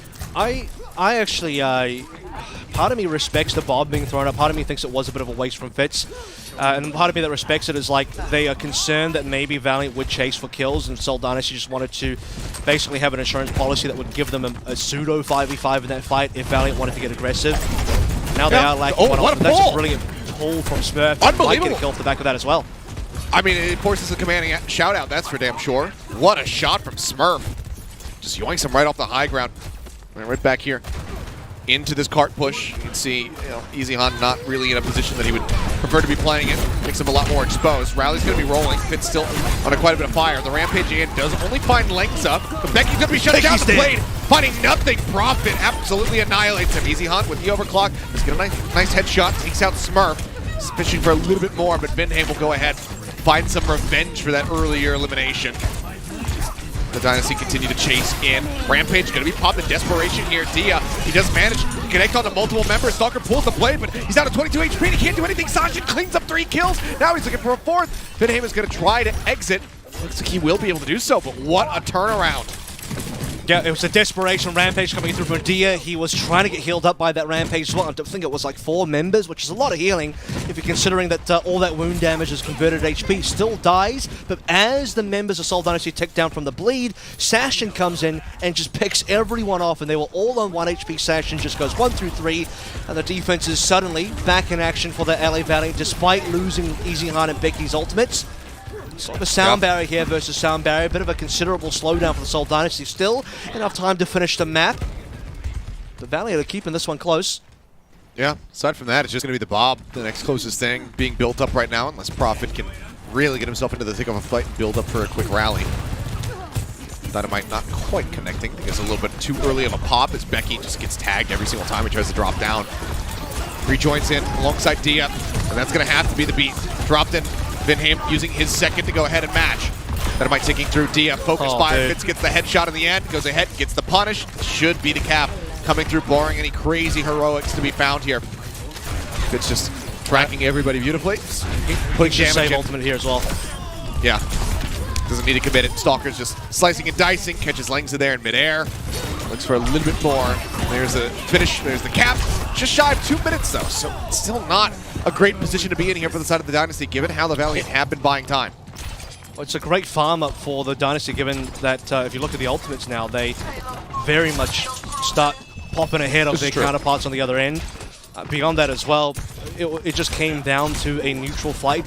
Short double sound barriers were burnt, but Lengsa has to burn sound barrier early because Dia took too much damage. Why did he take damage? Because he was the only one contesting payload. Valiant allows Seoul Dynasty to get so much free push. Eventually, Dia said, "I'm going to have to be the one touching," but he just eats all the damage from Seoul, and it's not a good fight for them. In Seoul, they can still burn ultimates here, so they're in a great position. 5-man jump out off the high ground. Stalker now pulling the blade. The Bob finds Sasha, and that buys him a little bit of extra time to live. Stalker eventually will fall. Becky able to find the punish. His own blade nearly available. But the rest of the team suffering heavy losses. Smurf looking for that Jagged Blade connection to try to get the shutdown here onto the Genji. It's not going to happen. Still pushing, by the way. Still free pushing for now. Dash to the side, avoids the axe. The Jagged Blade again, not quite going to get the connection. Somebody's going to have to touch. The rally's rolling. They managed to get there in time. 2 meters left to go, and it looks like the Dynasty say, no, let's go ahead, reset, wait for 5, wait out the rally. Yeah, just respecting the rally and the respawners from the LA Valiant, but they get major distance on 1 push. This is their first attempt on C, by the way, and the first sort of pseudo reset. Time is a bit of an issue because they did lose a couple fights on B. Yeah, I mean, you want to get the finish with time. There's enough. They have to work on 4. Realistically, they need Smurf's Rampage, but it's just slightly too far away. It doesn't have it. Sound barrier drops. Dia misses the blade. He goes low. The commanding shot comes in. Not going to be able to try to get, or not going to be able to find any kills in the fight. And as you say, Dia does not connect onto anybody with the Rampage, and that could be absolutely costly. There's the Rampage available now. Cuts down through 2 of them. One of them's Easy Hot. When the overclock popped, he's only going to be able to find a single kill. The rest of the squad now trying to stay alive. They're fighting against Becky, and the cleanup will be there as Smurf puts him in the dirt. The finish comes through crucially. They do manage to buy enough time to take this to OT, but the Valiant still need to finish the map for that to really matter.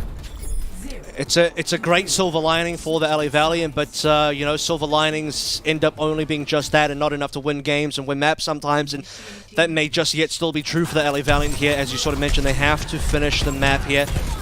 We'll take a look at Dia's situation. It's going to be a 4-man rampage and then Sashin cleaning up. So Dia dies, everyone's on low HP, Sashin swings, and it's a large number of frags with, I believe, only Vindame getting away. But at the end there, it's really unfortunate. Dia will go from a 4-man rampage to a 0-man rampage in the final fight. And as I said as well, for Seoul Dynasty, they needed to wait for Smurf to get his rampage to really win. And when I say wait, I don't mean like just sit on your hands kind of wait, but you have to play the fight, use your sound barrier to defend against the ultimates of the LA Valiant, and then as the fight extends and Smurf finds his rampage, you suddenly have your win condition, you push forward, everyone's dead, and Seoul Dynasty get the cap. So I think they were still in a comfortable position to get the cap, just won't have 0 time. But as we move through here, look, if Seoul Dynasty just hold on A and B, none of that matters. So, and I think that that's a big part of why they decided to make that decision to just go ahead and pull back away. A lot of teams are going to, you know, panic in that moment where you don't have that much time left.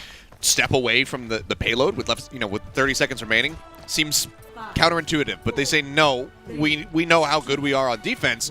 We're just going to play for the finish of the map, have that locked in as a bit of a, you know, a backup, you know, and then look to hold them. The mark of a good team is one that isn't necessarily always interested just in embarrassing and dominating their opponent. It's just about getting the win no matter what the win looks like. You don't need to get the widest canyon of a scoreline diff here. You just need to get the win, and that's enough. As long as it's a 3-0 here and they get maximum points for map differential. Obviously, you just get 1 point for the league for winning, but map differential can matter, especially when Shanghai Dragons are on your tail. So yeah, that's really what Seoul need. Fit's still on the Ash for what it's worth in the defense.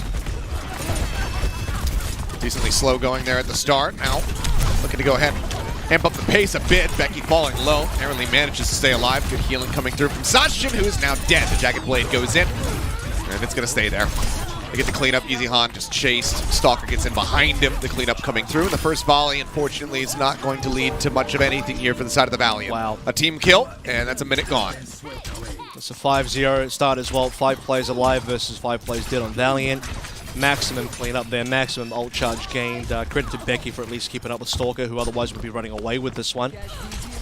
I think this is also where Bob has really high value on the defense. It's just great for contesting this entire time, so that's going to be the real value from Fitz when he eventually gets that. And he's also farming a decent amount off Dynamite as well. It's steadily building up. Becky, again though, still really great ult charge time from him. Continuing to just get these blades up as quickly as possible. Han eating the dynamite around the corner. Oh my god, that was a sniper. The rail into the axe is enough to get the kill. Smurf now going to be taken down. The beat's still going to be committed to the fight here by Vindame. Stalker pulls a blade of his own. He's going to find the first elimination. Now the follow-up comes through, and Becky's just unable to get anything done. The 4v5 is won. Another team kill. Another minute gone. And it just comes down to the support ultimate charge difference when you have the Seoul Dynasty winning as hard as they did in previous fights. Langsa dies at 99. Don't get baited by the fact that he has a sound barrier now. It wasn't available in the last fight. That means Stalker can get the work done. Now Fitz has a bob to delay as well. Said that Easy Han probably needed to be the one to open the fight. He needs an opening snipe. And it's what we got. We got a snipe onto Smurf, plus the Carnage hit on the axe as well. It eventuates into a kill onto Smurf, as mentioned. But even a 5v4 there wasn't enough for the Valiant. Okay, rally's rolling as the chaos ensues. Dia falling low, the sound barrier now layered in as he goes down about half HP. Lingza keeping him alive. Becky, however, focus fire down low, and Prophet gets the kill. Dia now dead in the corner as Stalker pursues forward to find 2. There's just nothing to be done here. The ult's committed. Both support ultimates to just Prophets, but they lose out of the fight. It's another team kill. It's another minute gone. Have you guys caught on to the storyline here? What's happening? Because every single minute, 5 people on the Valiant die. Like clockwork, really, is what's going on here. And we're, by the way, when we get to the OT, the final fight engaged, Stalker and Smurf very likely to have their ultimates up. Dia will be able to compete as well. Rampages can and will decide this one, so if you're Dia, I think you really just need to find the opening Rampage if you can, but spacing's important. Like, it's easy for Seoul to just space properly. It's hard for Valiant to do that on their attack. Okay, there's the overclock popped. Trade on the Lucios. Both suffering some losses here. Fitz down low. Becky able to pursue forward. Does get that kill, but Prophet was just trying to get in there to actually save him. Oh, dude, Becky will go wow. ahead and clean up everything. He is, yeah, what's that, 4 kills for him in this fight? Impeccable. So right here at the last second, they will break the trend. They will not go down. Instead, they will be the team that finds 5 kills and also a cap. 2.5 minutes now added to the time bank as Becky is also 7% away from another blade. Yeah, see, you thought every minute Valiant get wiped, but not the 4th one. In the 4th minute, Valiant win, hey? So, something about clocks being right twice a day, I don't know. LA Valiant now, let's see what happens. They can push on through. Remember, they do have to finish the map here. And the best part about that push with Valiant is they actually did it without any ultimates spent, but it also means the Seoul Dynasty didn't spend as well. So both teams now going to have to be spending big time for this next fight. Pretty similar ultimates as well. In fact, identical ultimates available. Yeah. 2 support ults, get wiped. No ults, win the fight.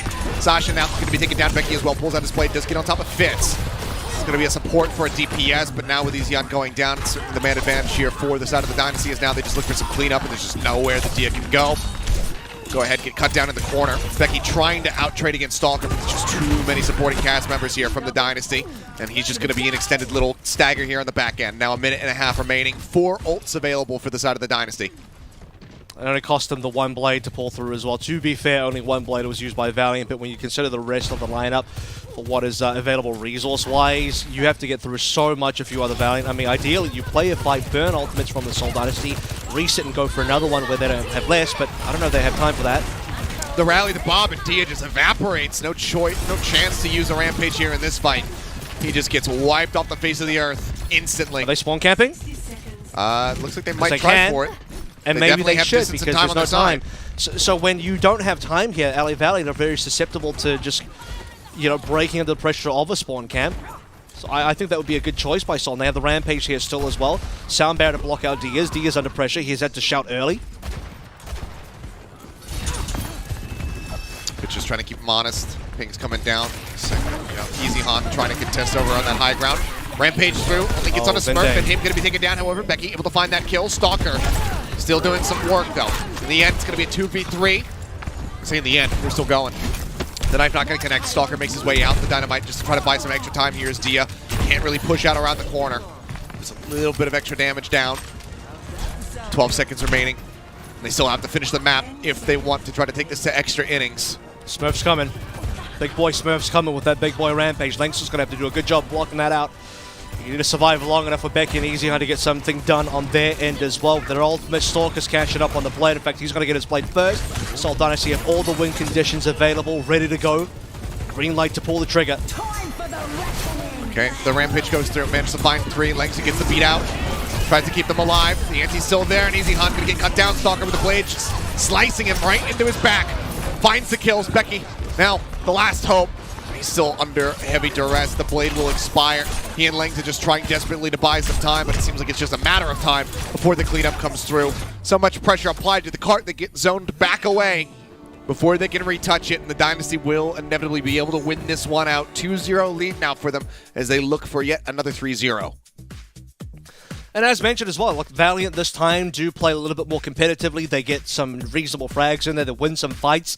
It's not entirely one-sided, although still quite one-sided for Seoul Dynasty. We end up going to the OT for the Seoul Dynasty to finish the map, but full confidence in knowing that time bank's not going to matter here because I don't expect both teams to finish. Seoul will get the finish line there, but the LA Valiant will only get as far as halfway through B at best. Seoul Dynasty with even a spawn camp that's not necessarily fully successful, but a measurement of a success is also bleeding down resources from the Valiant, getting the timer down as well. In that regard, they do get what they want out of the spawn camp and put the Valiant into a very tough situation in the final fight in OT and buckling under the pressure. Seoul Dynasty have more ults to play through. Stalker's Blade cuts down the Valiant. Becky tries his best, but it's not enough. Seoul on match point. Yeah, I mean, some more signs of life, certainly, compared to what we saw on Nepal. So, you know, clearly the Valiant, they can contend at times, but it's just so much pressure being applied here from the Dynasty. So many outplays, time and time again. that now they are in a position to reverse sweep. So I'll go ahead and do the Valiant fans a favor and move those goalposts for you. 3-2 Valiant easy in the chat.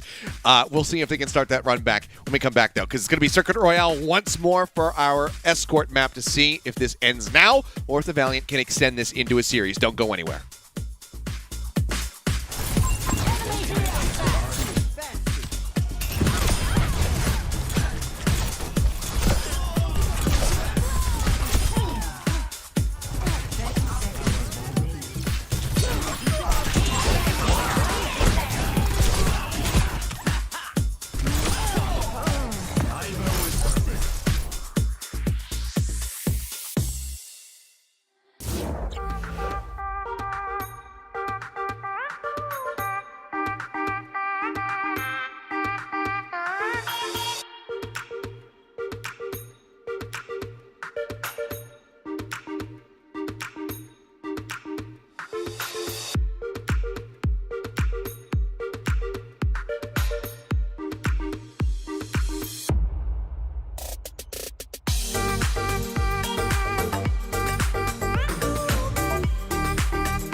We are back and maybe nearly done with this evening of matches because the Dynasty are currently leading 2-0 over the LA Valiant, who now need to pull off a reverse sweep, and it just doesn't seem possible this time around. You know, they have taken so many teams to map 5s in the past. They have made series competitive against teams that it felt like they had no business being competitive against. Right now, seems like not really possible. Seems like the Dynasty are just on a completely different plane of existence compared to them in some of these fights. There's some bright moments. Becky doing his damnedest to fight back and keep them in Hollywood, but it's just not enough at the end. Some lights are on at home for the LA Valiant. I mean, like you sort of mentioned, Becky's trying his hardest here. Some of the blades are coming up, but notably the one important fight where Valiant are on the board as far as points goes, because they kept A, was due to Becky picking up those 4 kills as well. And if it wasn't for that, this could have been a full hold. Valiant would be at risk of losing with a 0-point lockout as well, which means they don't get a point on any map. At least Becky's trying to keep them alive here. You know, you also have Dia trying his best as well. He put in some damage there. He's able to get some reasonable kills. I believe he got that 3K on the first defense as well, something like that. Or, yeah, he had a nice start. There have been some moments, but not enough lights on at home. Certainly the alarm hasn't been turned on. There's no security because Seoul Dynasty's walked in, burgled everything, and walked on out. Fun fact, they are currently completely flawless in this qualifier for Summer Showdown. They have not dropped a single map in this is their 3rd series. They are 8-0 for maps, and probably by the end of the night might be 9-0 for maps. And then later this weekend they play against the Guangzhou Charge, and if Guangzhou don't step up, being that Guangzhou only barely beat the Valiant 3-2, Seoul might end this weekend 12-0 in maps, completely flawless after 4 series.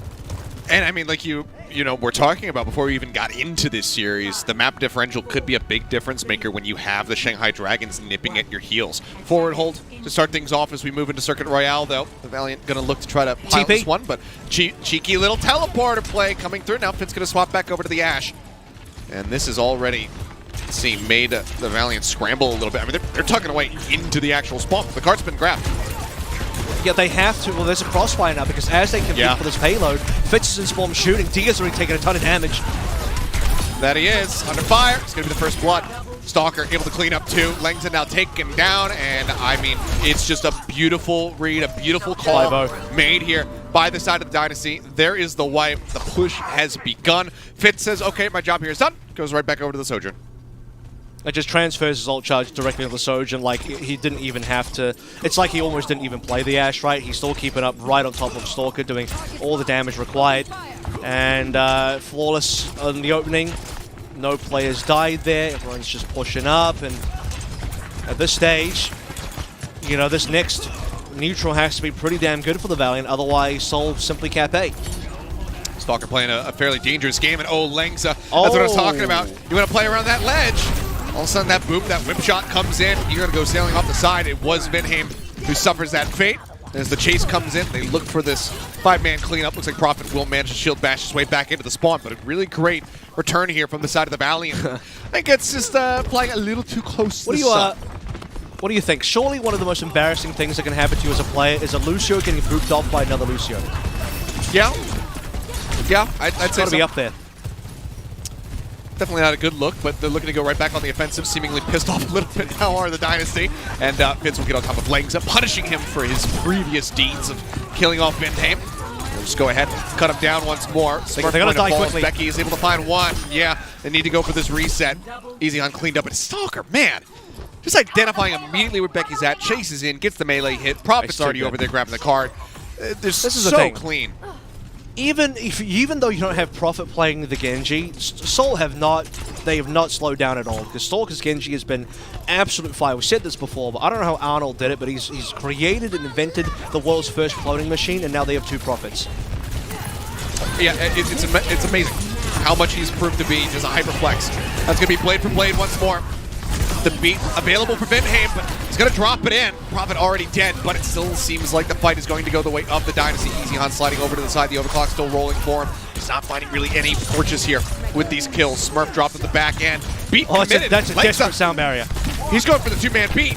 They can actually turn this one around. It'll look genius, and that's a great headshot there from Easy Han. He shuts down Stalker, and they're actually going to be able to win the fight. Wow, this time it works out for Langsa. Easy Han. There it is. We saw the desperation 2-man beat on map number 1, I believe it was Nepal, and it was like, all right, well, that didn't work out for you. Probably wish you didn't do that. This time around, you get the head side of that coin, and it looks so good. Easy Han clutches through off the back of the extra green HP provided by Langsa, and the A-point defense is still alive. But for how long? Because Smurf has Rampage. Yeah, I mean, that's the one problem, is now your big counter strat to that Rampage is gone. Pushes for something with the Dragon Blade, not going to find anything. Dash through, cuts down 2. Gets that anti out. Dia's the first to fall. Hacks across.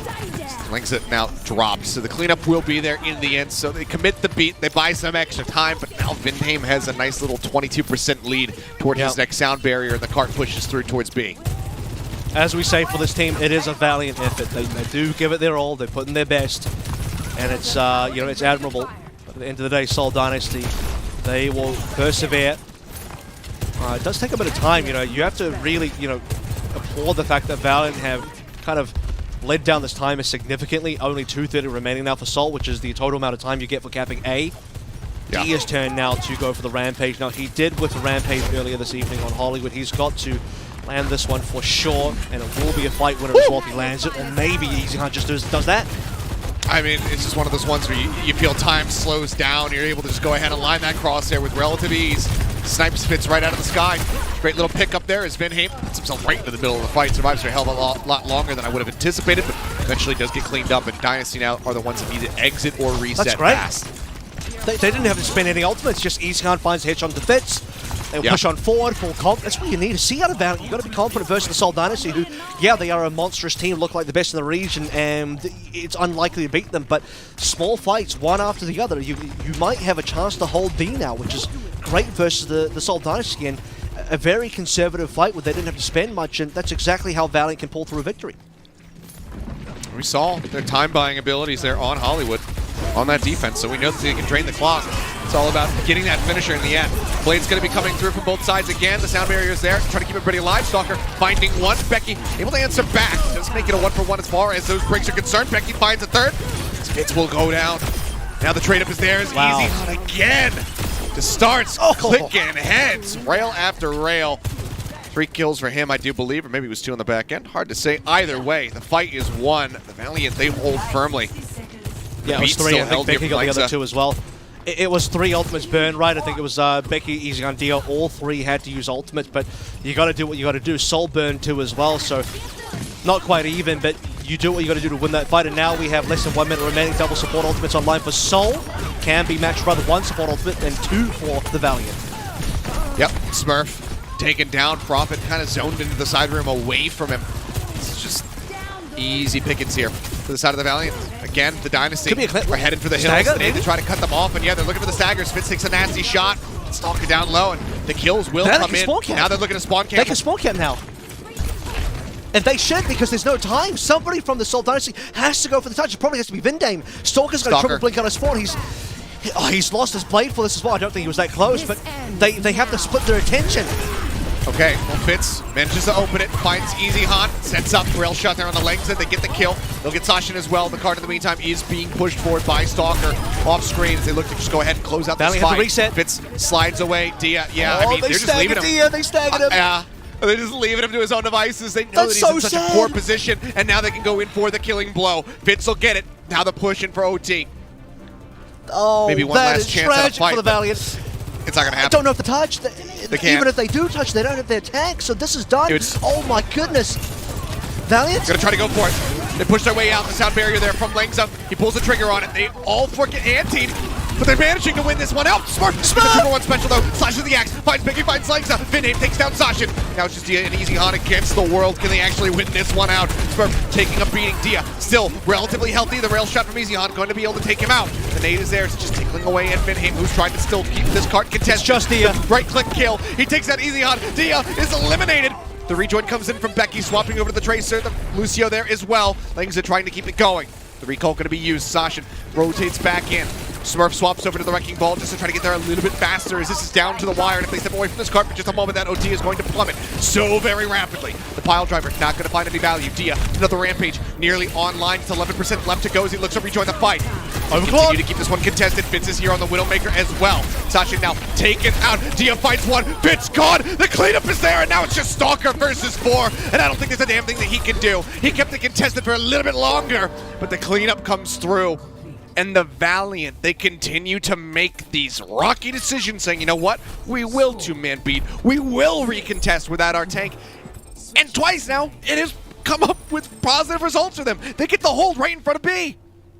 I can't believe it, but the Valiant have actually done it. They have held Seoul Dynasty in front of B, as you say, and it is a major sound barrier into a Becky Blade, and as the dust sort of settles here, Seoul Dynasty and Valiant trade very evenly in those kills, but it comes down to slightly closer respawns for the LA Valiant when the payload sits right outside of B. Valiant have the respawn advantage, not Seoul Dynasty. Seoul coming back with Ball, Smurf coming through to try and contest with the Wrecking Ball. Stalker's Tracer finds a pulse bomb, but it misses. Becky's Tracer at the end actually does some real work. EasyHan finds the overclock, and the Valiant start to come into ultimates, and later the fight goes. And I think Seoul actually, for the most part, played the overtime as well as they could have, because they staggered Dia, they made sure they had a 5 versus 4. So it's not like they made any serious mistakes here. I think Seoul put themselves into a very winning position, but the confidence from Valiant to say, we will go for this even as a 4v5 because we know D is respawning. He's going to come back. We have some ultimates to play through. And versus a team like Seoul, I agree. You have to just throw mud at the wall here. You have to see what sticks, because if you play too safe, you'll never beat Seoul. You got to take risks. Risks, indeed, were taken. They benefit from it. Now, Dynasty going to be looking to just go ahead and pull off their own little spawn camp here from the outset. Deflect going to be burned. Dia, quite a bit of damage there. Pushed back away. Just keeping them locked over into this corner. Crossfire being set up. Dia pops the commanding shout. Just trying to keep everybody alive. Retreats back into the spawn room. It's top back up. Stalker taking a bit of damage here from the Dynamite. It's Prophet going to be the first one to fall. Becky able to find that kill. Fitz answers back rather quickly, however. Shutting down the enemy Genji. Dash up into the skybox. They're trying to get rid of Langton, but he is just wall riding like a maniac. Still going to be just safe. He manages to retreat, but the fight still widely is being won here by the Dynasty. The cart has not been touched. Well, they do give up some positioning now. They need to regroup as 5 here. That will give a moment of reprieve for the Valiant to also themselves escape from the spawn, regroup. We're going to get head into the neutral on the actual streets itself. So it does continue. We do extend this one. Notably, Stalker is very far ahead in the ult charge for his Blade. Linkser is more than caught up to defend against it, though. So this is going to be Beat versus Blade in a hot minute. Stalker makes sure he stays alive, though. You wouldn't want, because he kind of snipes someone out. Okay, they're not even going to wait for an aggressive ult. They just want to take the fight aggressively. It's the beat out from Vinham. They try to push forward. Stalker takes a nasty shot. He backs away. Yeah, it absolutely could, because they don't get any kills off of it. Just a slight little reset here. Dia's still down to about half HP, but Sedley is getting chipped back up, top back up here. Sasha tries to get that rally online. Blade now pulled by Stalker. They force the sound barrier from Langza. Becky still 8% away, but he still finds a kill. Vinham going to be taken out. Stalker now trying to back away, but he's got no cooldowns remaining, and Becky gets on top of him. 2 kills for him, looking for a little bit more, and now has the Blade at the ready. It just seems like Seoul is trying too hard to press the issue here. Sometimes Valiant playing safely. They understand, you know, at what lengths they can make this progression happen. It's just survive against the Vinham aggression from the sound barrier. Seoul trying to come on in, then come back in with your own, you know, sort of ultimates ready to counter the Blade with your own sound barrier from Langsa, and they don't even have to pull Becky's Blade. So now, again, back up, allow the Rana to come through. It's 2 out of 2 Achilles, where double support ultimates from Seoul Dynasty to aggressively tempo play into the LA Valiant. And LA Valiant's like, cool, use the ultimate, we will back on out, and now you don't have the ult. I mean, it feels like they're starting to really download the tendencies here of the Dynasty. Blade now going to be pulled by Becky. Dashing in EasyHan as well, just committing with the overclock. Finds 1, Becky gets 2. Kind of messes up the wall climb a little bit, but still will get over the top in the end to find Prophet. Cap. And that's the cap. Yeah, there's no shot. And by the way, look at the time. This is a winnable map now for the Valiant, because they're going to have like 5 minutes. No, not quite, like 4:30, 4:40 to try and finish this. My math is bad. I forget they get 2. In any case, look, it doesn't matter. It's okay. They have enough. It's enough. It is enough time to finish the map. If they don't, if they don't throw this, if they continue winning these fights, it just feels like right now the Dynasty are trying to match the style of the Valiant, but they're not a team that needs to throw everything at the wall and see what sticks. They can continue to just kind of, you know, play this one out cautiously. 2 for 2, each side getting those antis out. Stalker narrowly staying alive to commanding shout. Keeps him in the fight for a little bit longer. Eventually Becky does manage to find that kill. Now he's looking for Fitz, but Fitz says no. Shuts him down with a nice little headshot there, point blank. And finally, this will be a 1 fight. Some cart control established for the side of the Dynasty, but the Valiant, like you said, they still have plenty of time. Well, this is where it does get dangerous, though, because, you know, we're back into the Seoul Dynasty vortex spin cycle of LA Valiant kind of just get reset after reset after reset. They've nobly run out of ultimates now as well, while Seoul Dynasty is starting to build. You know, Vindame's ahead of Langsa, and all you need to see is Seoul Dynasty not force those sort of tempo, sound barrier tempo rally plays and just play defensively versus the Valiant. and they can Yeah. probably commit this hold. I think it just came down to Soul getting a little bit too Whoa. aggro for their own good. What the? How did Becky get there? That's just Becky being a ninja. He just teleported in behind Fitz and nothing personal. Kid cuts him down. Sound barrier is still going to be used as they look to take the 4v5 fight. Prophet will get on top of Sasha, taking him out, helping to build up towards that next rally here. Try to keep pace. Still going to be 1v2 as far as those support ults are concerned. Dia, so the last one to fall here. Fight gets one. I mean, hold on to this, Becky. You cannot die now. Oh, he's gonna dead. Yeah, so 2 late deaths there, especially the one to Becky does hurt. So we talk about losing time. This is how you lose time, and now the spawn camp is in effect, and this is going to mean that Valiant actually they gave up the spawn camp. So Seoul Dynasty not even going to go for that. I think Seoul Dynasty can't afford to, because when you want to bleed down the timer versus a team like that, spawn camping is the way to go. They're still going for a very aggressive push, and Dia just will get cut down moments before he could enter into that spawner door. I don't know about the double ult though. They rally and blade.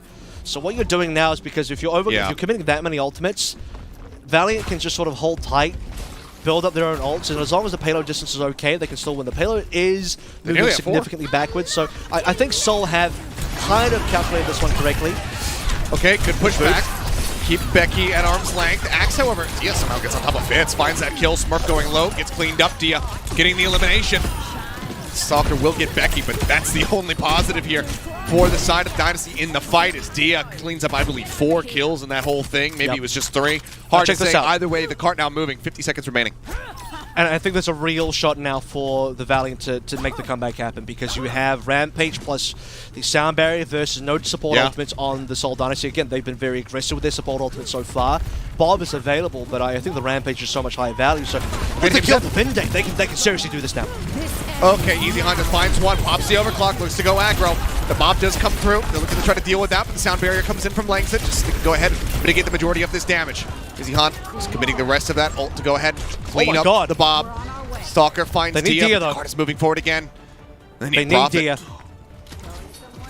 The Stalker's Dia has a move rampage. Forward. Without the rampage, this is not as winnable for the LA Valiant. So 10 seconds remaining. They have to commit a touch while taxing the Dia. And that's the thing as well. Vindame is close to the Sound Barrier. He needs to survive. Easy Han was able to find that initial pick on him in that last little fight. Can he stay alive and not Ajax the beat? 6% left to go. The dash forward. He's only going to connect on the Smurf.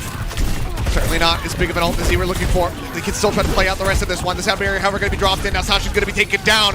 Dynasty, they have the upper hand. Stalker finds his 2nd kill. He's looking for a 3rd. Puts his sights on Easy Han there in the back. Takes a nasty shot of damage from the rail. The overtime is going to bleed away. Everyone gets scattered.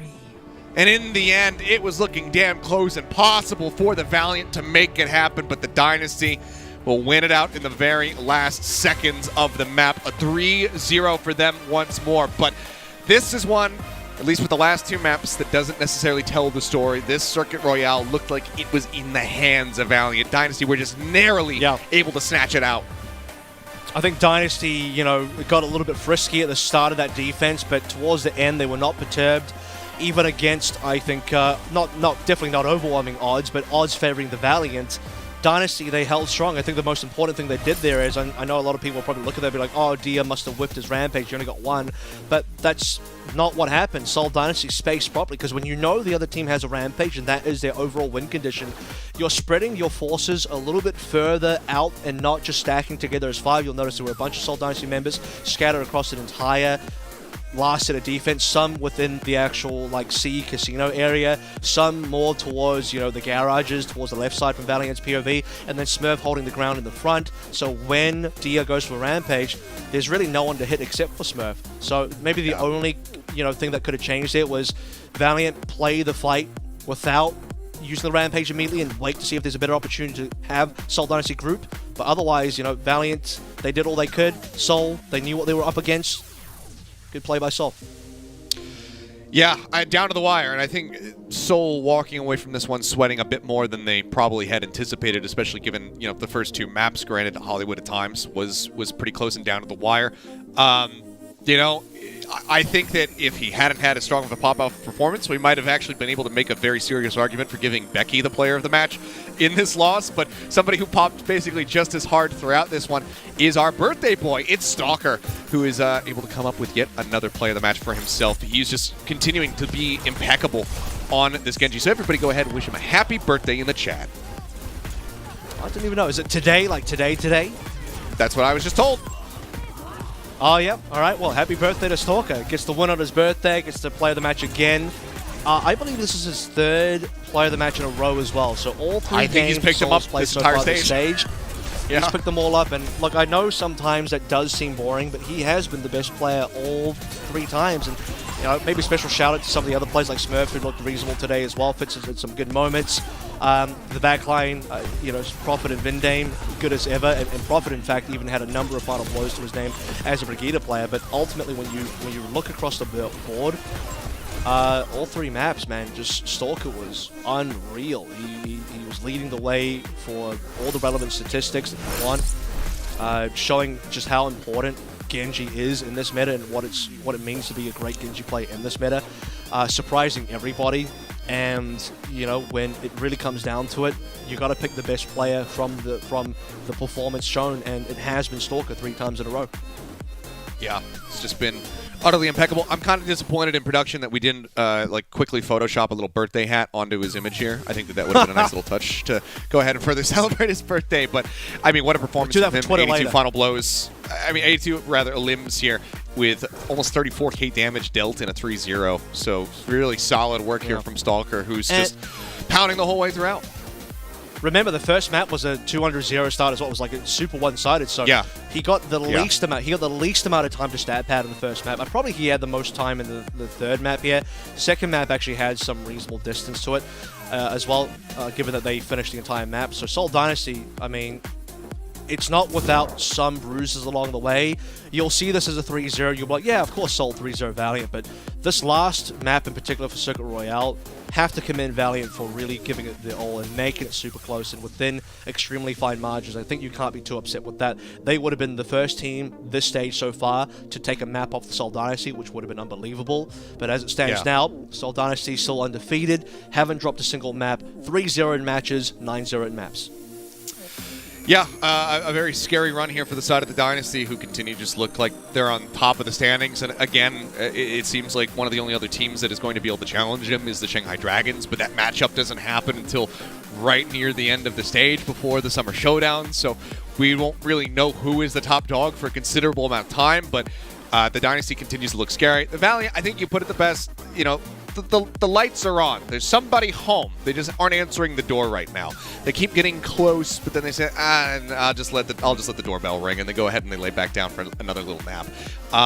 But clearly, I think that they're getting closer and closer to being able to put up some more consistent performances. They're consistently being competitive. It just hasn't netted them wins quite just yet. So we'll see how they fare moving forward throughout the rest of their matches here during the Summer Showdown qualifiers. But it is what it is. That does it from us here today. Another happy birthday, Sengal Chukahamnida, over to Stalker.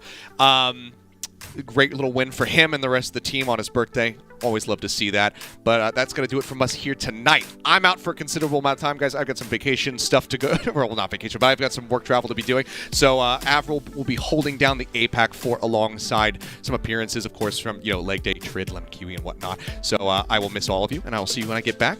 But otherwise, good night, and make sure you tune in tomorrow.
you.